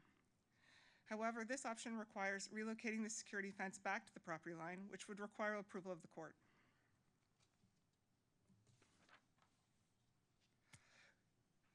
Option 2 will require court approval to proceed, which is estimated to be 5 months, a 5-month process, then approximately 2 months to construct. The estimated cost to complete the work is $82,000 to $97,000. And the risk with this option is the schedule uncertainty if the court does not grant the motion. Option 3 delivers the most complete interim look and feel, including all of the same features as option 2, but includes full road resurfacing. It has the highest cost and the same court dependency as option 2.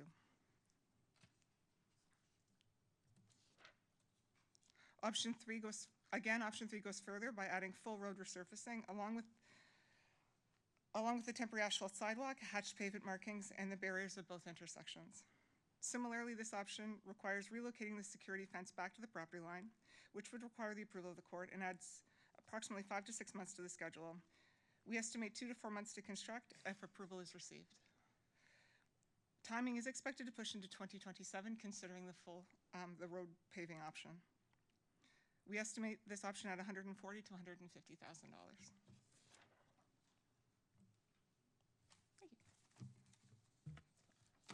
Thank you very much, Ms. Trimble. And you have questions from Councillors O'Meara and McNeese. Thank you, Worship. Well, hopefully not a surprise. I appreciate this. I guess my question is, with option 1, it says in a month. So does that mean it would be ready and done by Canada Day?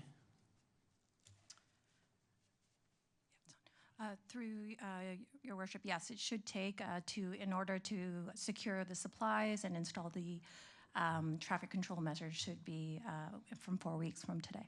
Okay, thank you. Councillor McNeese. Thank you, through your worship. Just a question, the directional arrows that you have in your overhead shot there, would that be painted on the road, like showing which direction the traffic should go? Perhaps we could bring up the presentation Yes. so that we could all see it.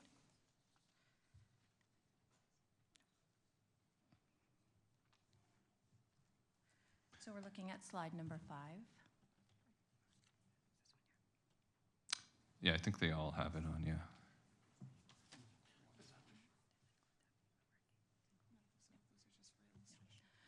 Through Mayor, the arrows that are identified, and hopefully I can use the mouse here, maybe, no, are just for illustration to identify the direction of traffic.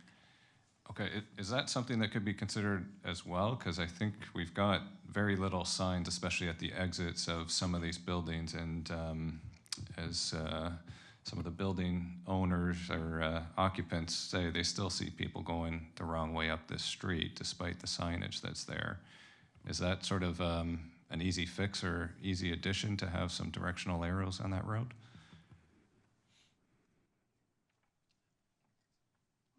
Through the mayor, yes, that can be added to option 1. Okay, thank you. And one other question. I think you had an image just showing the road closed signage where there's 3 signs. If you could just pull up that slide. Yeah, so how long, I think we'll hear maybe from the BIA, but I think the concern from some of the businesses is that this says the road is closed, the businesses are closed, don't come up here. With the improvements in option 1, is there any consolidation of the 1, 2, 3, 4 signs that sort of say don't come up here that can happen if there's more transportation safety measures and directional arrows on the road? Through the mayor, we would have to look at the signage to ensure that it complies with our Ontario Traffic Manual for Book 7. Since we are changing from a 2-way to a 1-way street, we do have regulations with respect to what that temporary signage looks like, but we can definitely look to see if we can consolidate some and clarify some of the signage out there. Okay, thanks very much. Ms. Rogers, on the in the middle sign there that says road closed, I understand the wrong way sign, that's logical. Do we really want to say the road is closed when it's not closed? Or do you mean to say the lane is closed? Or? Well, it's through the, if I understand correctly, through the traffic bylaw, the road closure is for the northbound lane. It is, again, as we approve the delegated authority for the road closure, it includes that lane. So technically speaking, it does meet the traffic control requirements as well as what's outlined in our traffic bylaw, but we can look to clarify that as we move forward. I mean, northbound lane closed would, it'd be more helpful to the public. Okay, thank you. Councillor Hazzateel. Can you just explain how many of the cement barriers will there be installed? I couldn't tell from the map. Through the mayor, so what we have looked at for option 1, I'm assuming that's the option. So we have looked at both the concrete component as well as the water-filled barriers. Because of when the time of this report, we were looking at supply because these items are now in the height of construction season, so supply is really limited, but what we have since then, since drafting the report, it is recommended to use the water-filled barriers, and we are going to be using about approximately 24.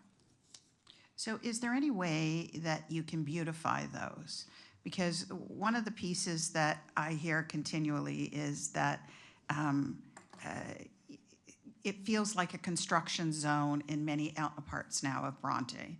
And the BIA works really, really hard with limited dollars to do the beautification. So is there a way that those water barriers can be beautified, if you will? I was hoping you were going to say the cement ones because then they could have a cool contest to color them all.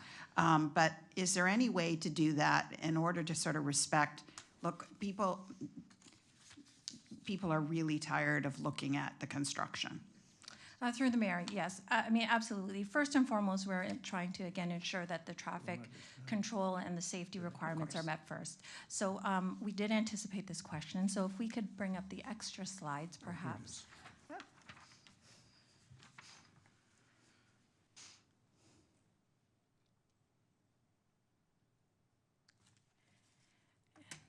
Oh.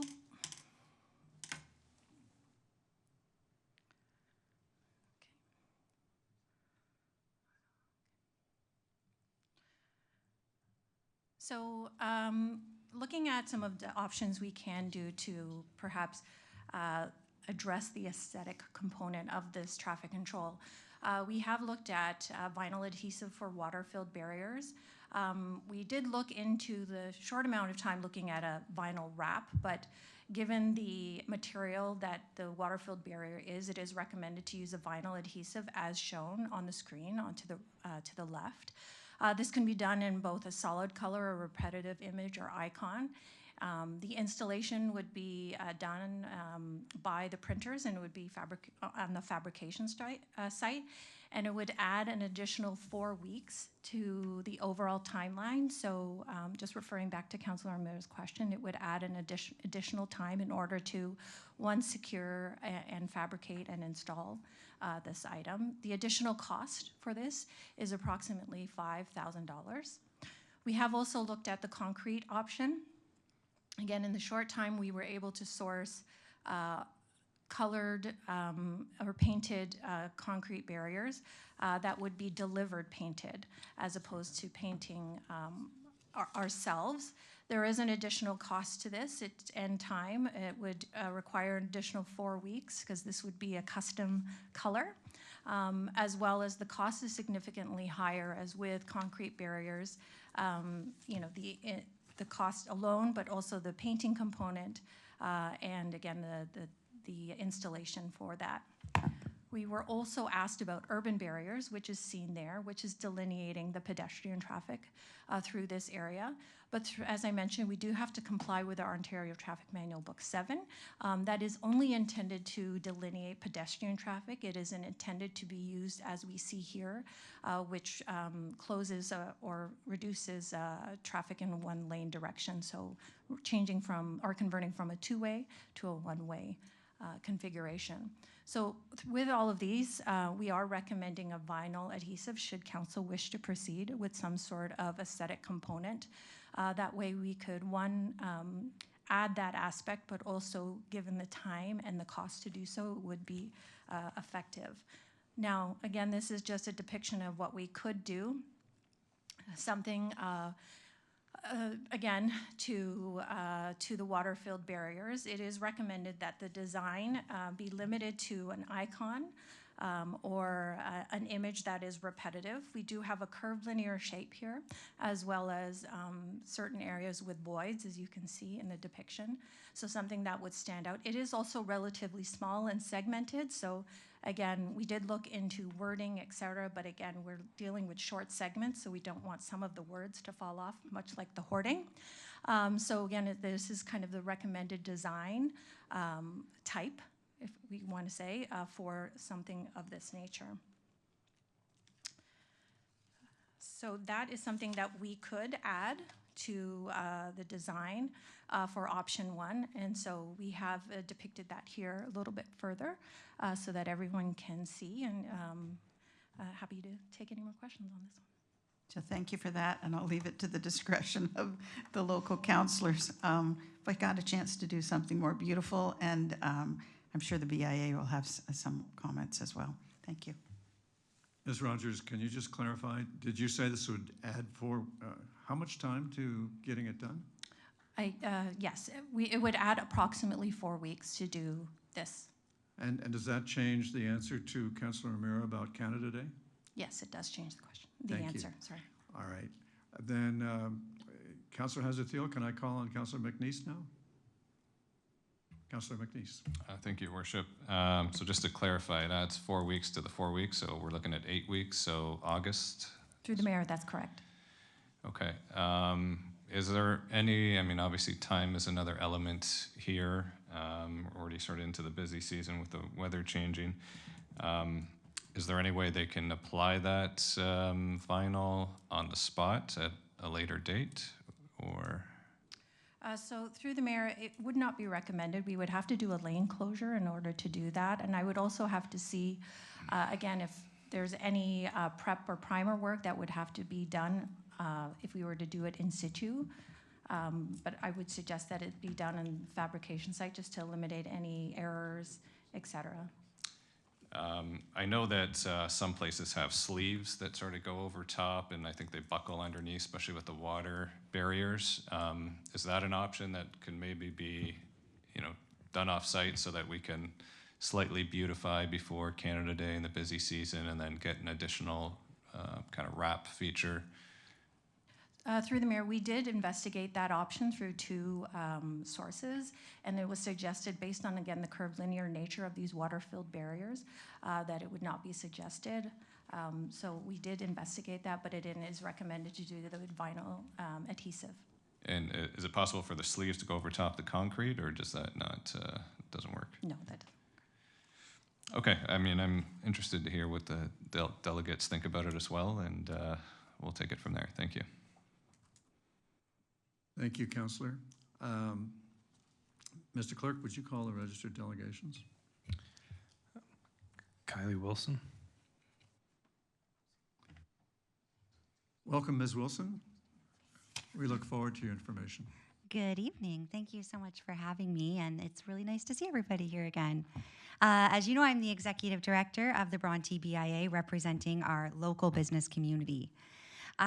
Just to state the obvious, we know tonight's discussion isn't about the long-term vision for Bronte Road. We know that work will come through in the future streetscape plan. So tonight is really just about something immediate and practical and what we can do as we, as they were mentioning, enter our busy season. So what can we realistically deliver tonight? Sorry, can you hear me? Okay. Bronte has already absorbed significant disruption. And at the site that you're seeing on the screen here, 23 businesses were displaced in 2022. 20 were ultimately lost from our district of 175. Since demolition began over 2 years ago, the site has remained in a prolonged state of inactivity and uncertainty, looking like this. So what residents, businesses, and visitors experience today isn't just a short-term construction inconvenience. It's been a long-term condition at our most visible gateway, marked by sandbags, traffic barrels, broken fencing, and temporary fixes that were never intended to define our gateway. And all of this matters because this is where the first impression of our community is formed. So council is being asked to choose between 3 options, but the practical reality is only one option can be implemented quickly, without legal delay, and with certainty of delivery, and that's option 1. Options 2 and 3 require insolvency court involvement, introduce timing uncertainty, and risk delaying any improvement at a moment where a community really does need to see action. So it's not a question tonight of ambition versus compromise, but really what can we deliver now? The Bronte BIA supports option 1, but with an important addition. On its own, option 1 is functional, but quite minimal. And that's why we're asking council to consider option 1 plus with modest, low-cost public realm improvements that meaningfully change how this corridor feels. And hopefully some of those photos will come across the screen. These include the installation of 4 season planters that transition from spring and summer flowers to winter cedar arrangements. As we were just discussing, beautifying either the water barriers or concrete to really help soften that industrial appearance. We want coordinated Bronte Road is open for business signage to support our local merchants, and any type of small-scale placemaking and gateway treatments within the town's right-of-way. None of these require any legal escalation, all are implementable quickly, and all will improve the lived experience of this corridor. Together, they signal care, and that really matters in a village that depends on tourism and walkability in that first impression. And I should note that our BIA is fully prepared to partner with the town to support these improvements. So to close, option 1 is not the ideal long-term outcome for Bronte Road, but it really is the only option before council today that is timely, certain, and immediately implementable. And with the enhancement we're proposing, it can still reflect dignity and order and pride in Bronte during what is a prolonged period of disruption. So our businesses have truly carried this uncertainty for more than 2 years, and we just want to see some type of visible progress at this site. On a side note, I did just want to say that what is happening at 85 Bronte Road is obviously a situation no one in this room created. Now here we are all trying to manage it. And while we're working to improve this in the interim, it really does reinforce a broader lesson for the future that these extended private developments should be required to better protect the public realm so communities aren't left carrying that visual or economic burden.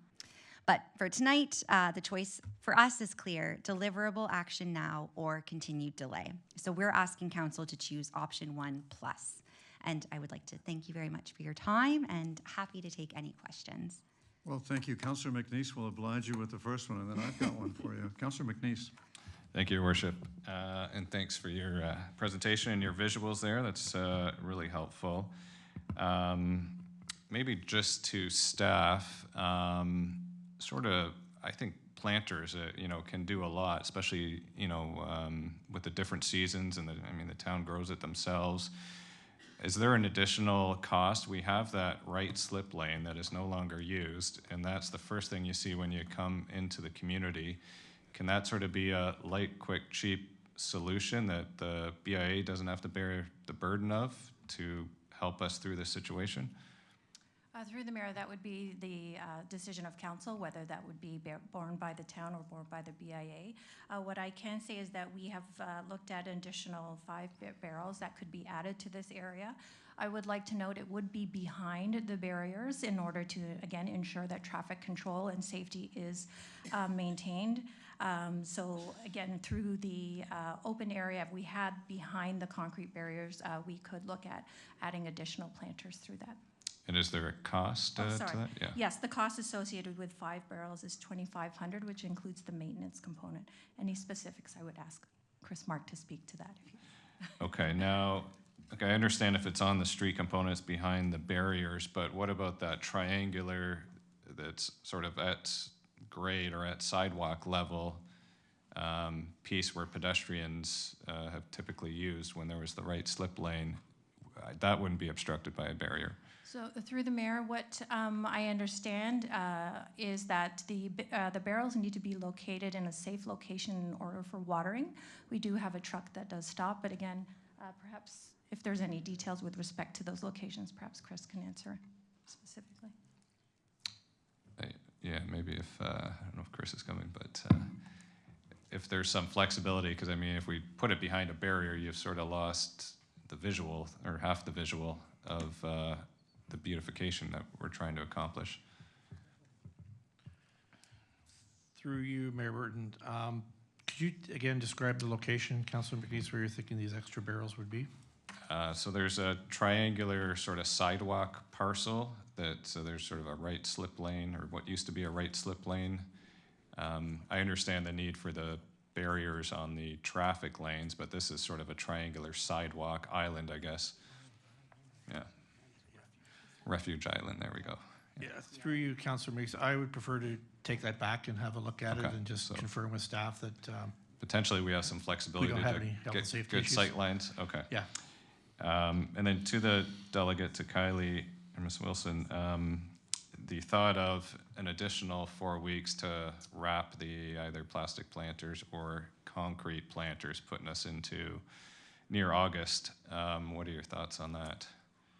Through you, Your Worship. I would say ideally we do want to make it look less industrial, so I think if we can beautify them in some way, and I keep saying if you could just let my colleague and I at it, we will paint, we will create the vinyl slips, we will do it. But I would say if we can get planters there in the interim, possible signage, and then maybe if those slips can come at a later time, I think that they're worthwhile, worth waiting for.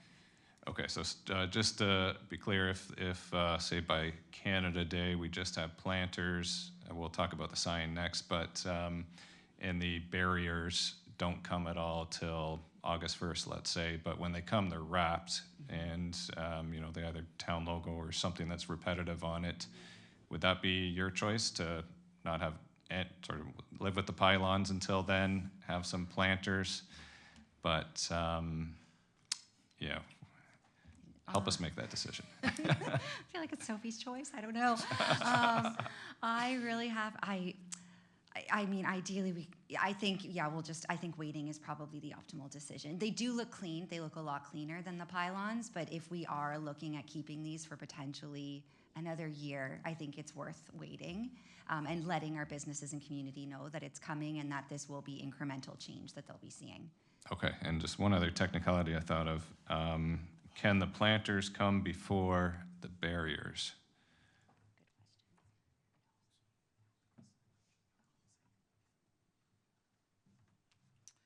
Through your worship, no, they would have to be only installed when the when the barriers or water-filled barriers are there in order to maintain the safety component.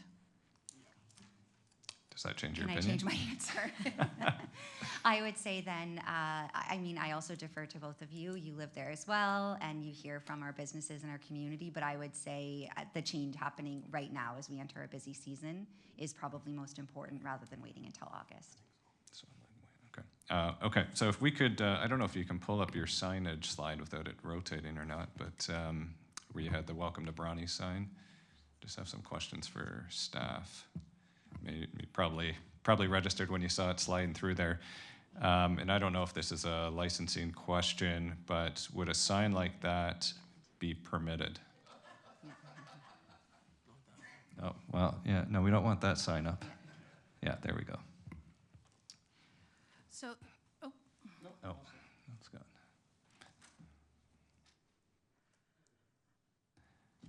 So through your worship, as Kylie had mentioned, this is a gateway area which has been identified through our Bronte Urban Design Guidelines. So I would ask Gabe Charles, who I believe is on the line, to speak to this and how we address gateways through the Bronte Village.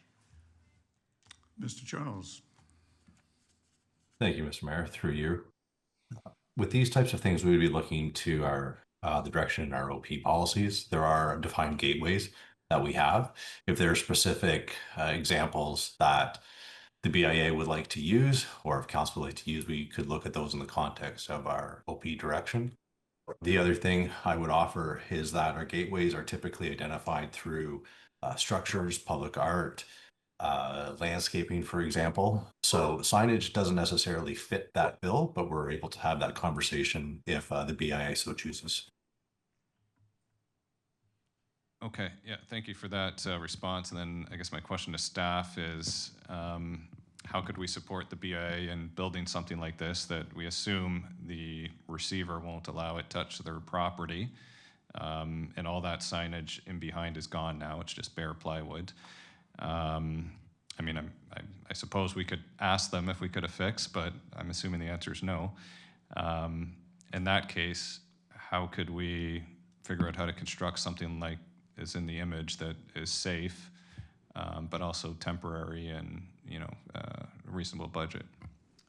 So through the mayor, we have very quickly, and again, very quickly, because we just saw this today, looked at a cost estimate to this, just to give an order of magnitude of what we might be looking at in terms of investment. So something like this would be in and around $15,000 because it can't be affixed to the asphalt. So given the investment, it would be suggested perhaps we take this item back to, or staff take this item back to work with both planning and engineering to see what options we can bring forward given the investment. Okay, just back to timing. So how long would that take? Through you, the mayor, I'm probably into the summer, so July at the earliest. Again, if there is a decision for the report back, there is fabrication and such should council wish to approve. So just keeping that all in mind, should council wish to refer this back to staff. Could that component come back at the next council meeting in June, like this time in June? Through your worship, that would be too soon. Too soon? Yeah. Or isn't there one like 4 weeks from now, a council meeting? To Mayor Burton, I think we could do a better job if we could have just that time into July. I don't feel that we can get you the information, the correct costing of it, and the ability to do it in that short a period of time. So I think July, as Director Rogers has said, would be the earliest time we could report. Okay, thank you.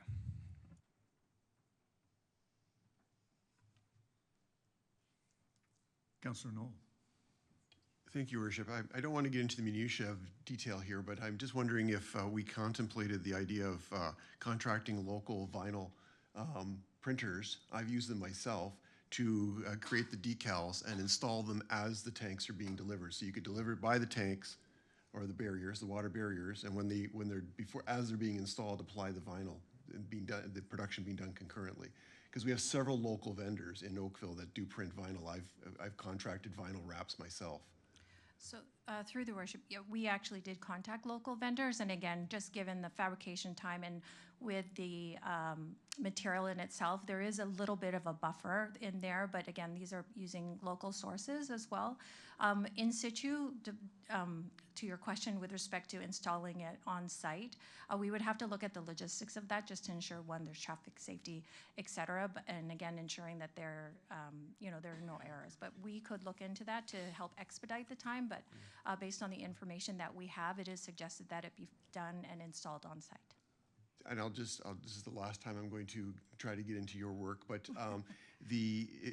when these things are delivered, are they delivered to a works yard first and then taken to on-site? Because if that's the case, you could apply the vinyl in a safe position, a safe place, whether it's a south service facility or whatever, and then ship to the other area. I'm just trying to find ways to potentially speed this process up, because it seems extraordinarily long to take 8 weeks to deliver this product.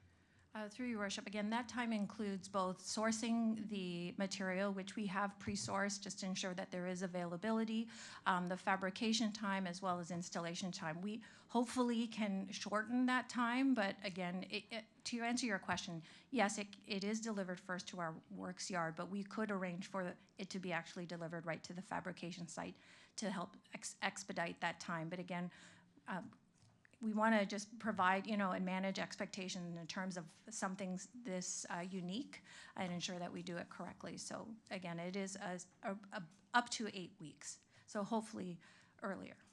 Yeah. In light of the season and the activities happening down there, it'd be great if there's a way to expedite it, and if there's any way to do that with local providers, that would also be a win-win. Thank you, Councillor Knoll. Councillor Haslett-Thiel. Thank you, through you, Mayor Burton. So Kylie, at one point we were able to negotiate getting signage, those big portable signs, one for each BIA. And I know you did a fabulous job with the what was on it last summer. If you had a second one of those, so Lynn, don't run away because I want to ask you, could that sign be temporarily used? So the short answer, would that be helpful? And because I think there's another BIA that could loan you one. Through you, Your Worship, we considered this, even just relocating the one that we have. It's on Bronte Road at Hickson right now. I don't know if you can bring up my presentation one last time, but we did actually measure out, because it's a 4x8 Kerbeck sign. Sorry, if you go to number 18, please. That's great. So, sorry, one above it, 18. Those two pylons there, you can actually see on measuring tape. That is the 8 feet. So the scale at this corner, it would be quite small, but honestly, we're willing to consider it. Even if it is just relocating inventory that we already have, we would just need some town assistance with that. The luxury lakeside sign that you see there is 24 by 8 feet, and that's kind of ideally what we were looking to cover, just so it was quite visual. But in the interim, that's a great option. So I'm going to look at staff. So in the interim, if one BIA is prepared to share, could that be a temporary solution until you have the more beautiful sign available? Through your worship, yes, that could be. So I should note that it would still require sandbags, so it would have a temporary visual to it, just to ensure that everyone is aware that would be required for that, but can be. A possibility for you, Kylie. I appreciate the suggestion. That's a great idea.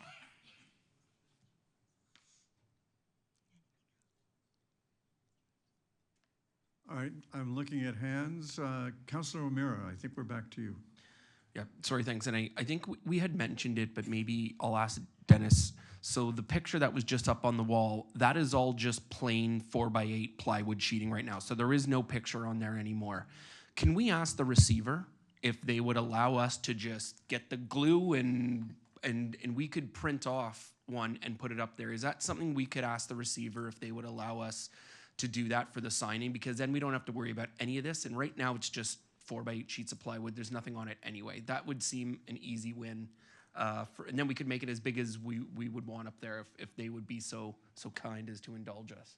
We can ask. Thank you very much.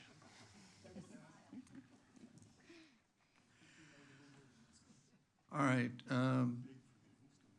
Councillor, thank you, Keeling. Thank you.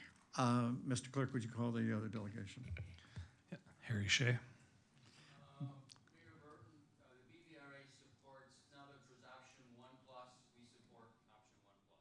Thank you. All right, I'll confine it to table. Council, have we got a definition of what the plus means here that we can write down on paper for staff? Yeah. Do you want me to rhyme it out first, or? I'd like a motion. Okay, so motion for option 1 in the plus, or I guess what's not included there, are directional arrows on the roadway, which I believe Sam said was okay. Consolidation of the signage on the southern entrance at Marine Drive. 2,500 for planters for the 5 barrels. Asking the receiver if signage can be affixed to their plywood. The temporary use of mobile sign in the slip lane. And then I would like to add a refer back to staff regarding a more permanent sign structure that the BIA can use in that slip lane. All right, I've got that. Are you going to circulate that to the clerk? Do you want me to type it up, or? Oh, I would okay. like you to, yes. I'll need a second here. If anyone else has questions. Actually, sorry, Mr. Mayor, through Commissioner. Sorry about that. We could type that up. We already have a motion prepped, so we'll just add the list that you just mentioned. Thanks very much. That would be great. I just want to confirm, though, you do want the vinyl wrap on the water. I believe we're more in the interest of time, so the white water-filled barriers, in the sake of time, would be unwrapped, but I assume we can get the planters at the same time within those 4 weeks, and hopefully the mobile sign can be up in 4 weeks, whether we borrow it from our neighbor. Maybe if I could just get a nod if something can be printed on that mobile sign within 4 weeks. Yeah, okay. Perfect. I just want to confirm that you do not want the vinyl wrap. Thank you. We would love it if you could do it quicker, but I understand it Appreciate that. doesn't sound possible. Okay, we'll type that up right away and send it to clerks. Thank you. Councillor, could you just explain more clearly what consolidate the southern signs means? What does the word consolidate mean? I think you articulated well, Mayor. It's not clear when it says road closed, and there's I think 4 signs there that are trying to say don't go up this road, but it makes it feel like the businesses are closed. So I believe Ms. Rogers said that they could review the manual, the traffic safety manual, to see if maybe there can be fewer signs. Okay, but those are not the same things. I would recommend that you put in your motion that they add a sign at the southern end saying that the businesses are open. Thank you for that point, because that is, I believe we want that at both ends. Is that correct? Yes. Then knock yourself out. Put it at both ends. But okay. But the solution is to tell people that the businesses are open, and yes. The word consolidate could wind up a muddle. Thanks for that clarity. So yes, businesses are open, signs could be at both ends. I still think it could be beneficial if the 4 closure signs could be clearer, maybe, or fewer signs. Thank you, I agree. Yeah. And you might want to say that in your motion. Is that, I think that's being typed up. Good, super. All right. Council, does anybody need to wait to see the final words, or are you good with what you've heard? In that case, I will put the question, any opposed? Mr. Clerk, no one's opposed, and that carries. So thank you, everybody. Now, that means we're down to You have your memos to read. You have, and that brings us to new business. And does anyone have any new business of congratulatory or condolence nature? Councillor McNeice. Thank you. Sorry for dominating the mic tonight, but I just wanted to, seeing council put so much effort into Victoria Day and Canada Day, just to report back that we did see improvements this year. I want to thank the many stakeholders that were involved from our Legion and our community who, when they heard Canada Day could be canceled, they weren't there to point a finger, they were there to lend a hand and opened up their facility for many conversations that helped us come up with the best possible solution for our community. I want to thank the police and the police board and Councillor Knoll for leadership on providing appropriate resources. Certainly there's more work to be done, and you know, unfortunately many other communities experienced what we've been experiencing for 5 or so years. But that said, I think the consensus was we took a step in the right direction, and we hope that will transfer into Canada Day, and we'll certainly keep it resourced and probably for a couple of years to come. But you know, thank you to all councillors that helped share the news to parents and school boards and things like that. I think we got the word out, but you know, we're not quite there yet. There's still an issue with youth and fireworks, but our community certainly felt a lot safer. So thank you. Thank you, Councillor. Councillor O'Meara.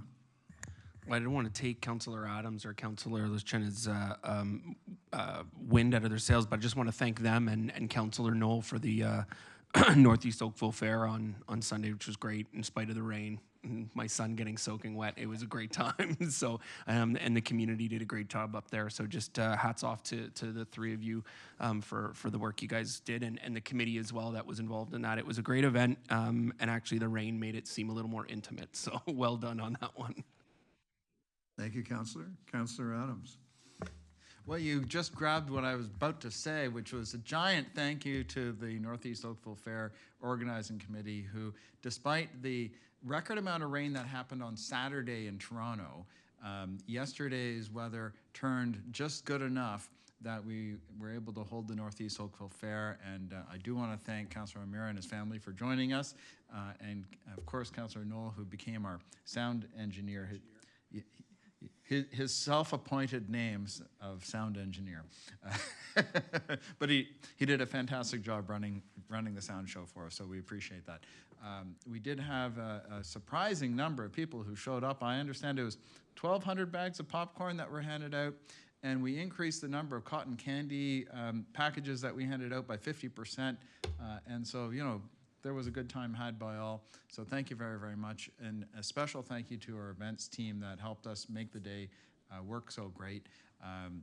The entire team came together, making sure that we had the grounds set up, everything from making sure the grounds got cut on the Friday before to making sure that we had fire trucks showing up, we had police cars showing up, we had everything one might want to have for a good family fair. So thank you very, very much, everybody, for enjoying it with us, and we look forward to having another great year next year. So Councillor Luschen and I enjoyed the day so much that we're both a little sore from the, I don't know how many steps that you made, but I certainly got my steps in yesterday. Thanks so much. Well, thank you both for everyone for all the happiness that you shared with kids. Are there any questions regarding town boards or advisory committees? Mr. Clerk, there's none. Any requests for reports? I'm not seeing any. So I'd like to entertain a motion to consider and approve the bylaws listed in items 17.1 through 17.3, except for... It's just 17.3, 17.1 and 2 get moved to tomorrow. 17.1 is tomorrow, so we just need 17.3. I need a mover and seconder for consideration and reading of that bylaw. Councillor Grant and Councillor Giddings, thank you very much. Any objection? Mr. Clerk, there's no objection, and that bylaw is considered read and passed. And that means that we've done the work we could do tonight, and it's not very many minutes until the witching hour as it is. So I think we made good decisions about the referrals. And that completes the work we can do tonight. And so the meeting is done. It's been terrific working with you, and I look forward to seeing you again tomorrow.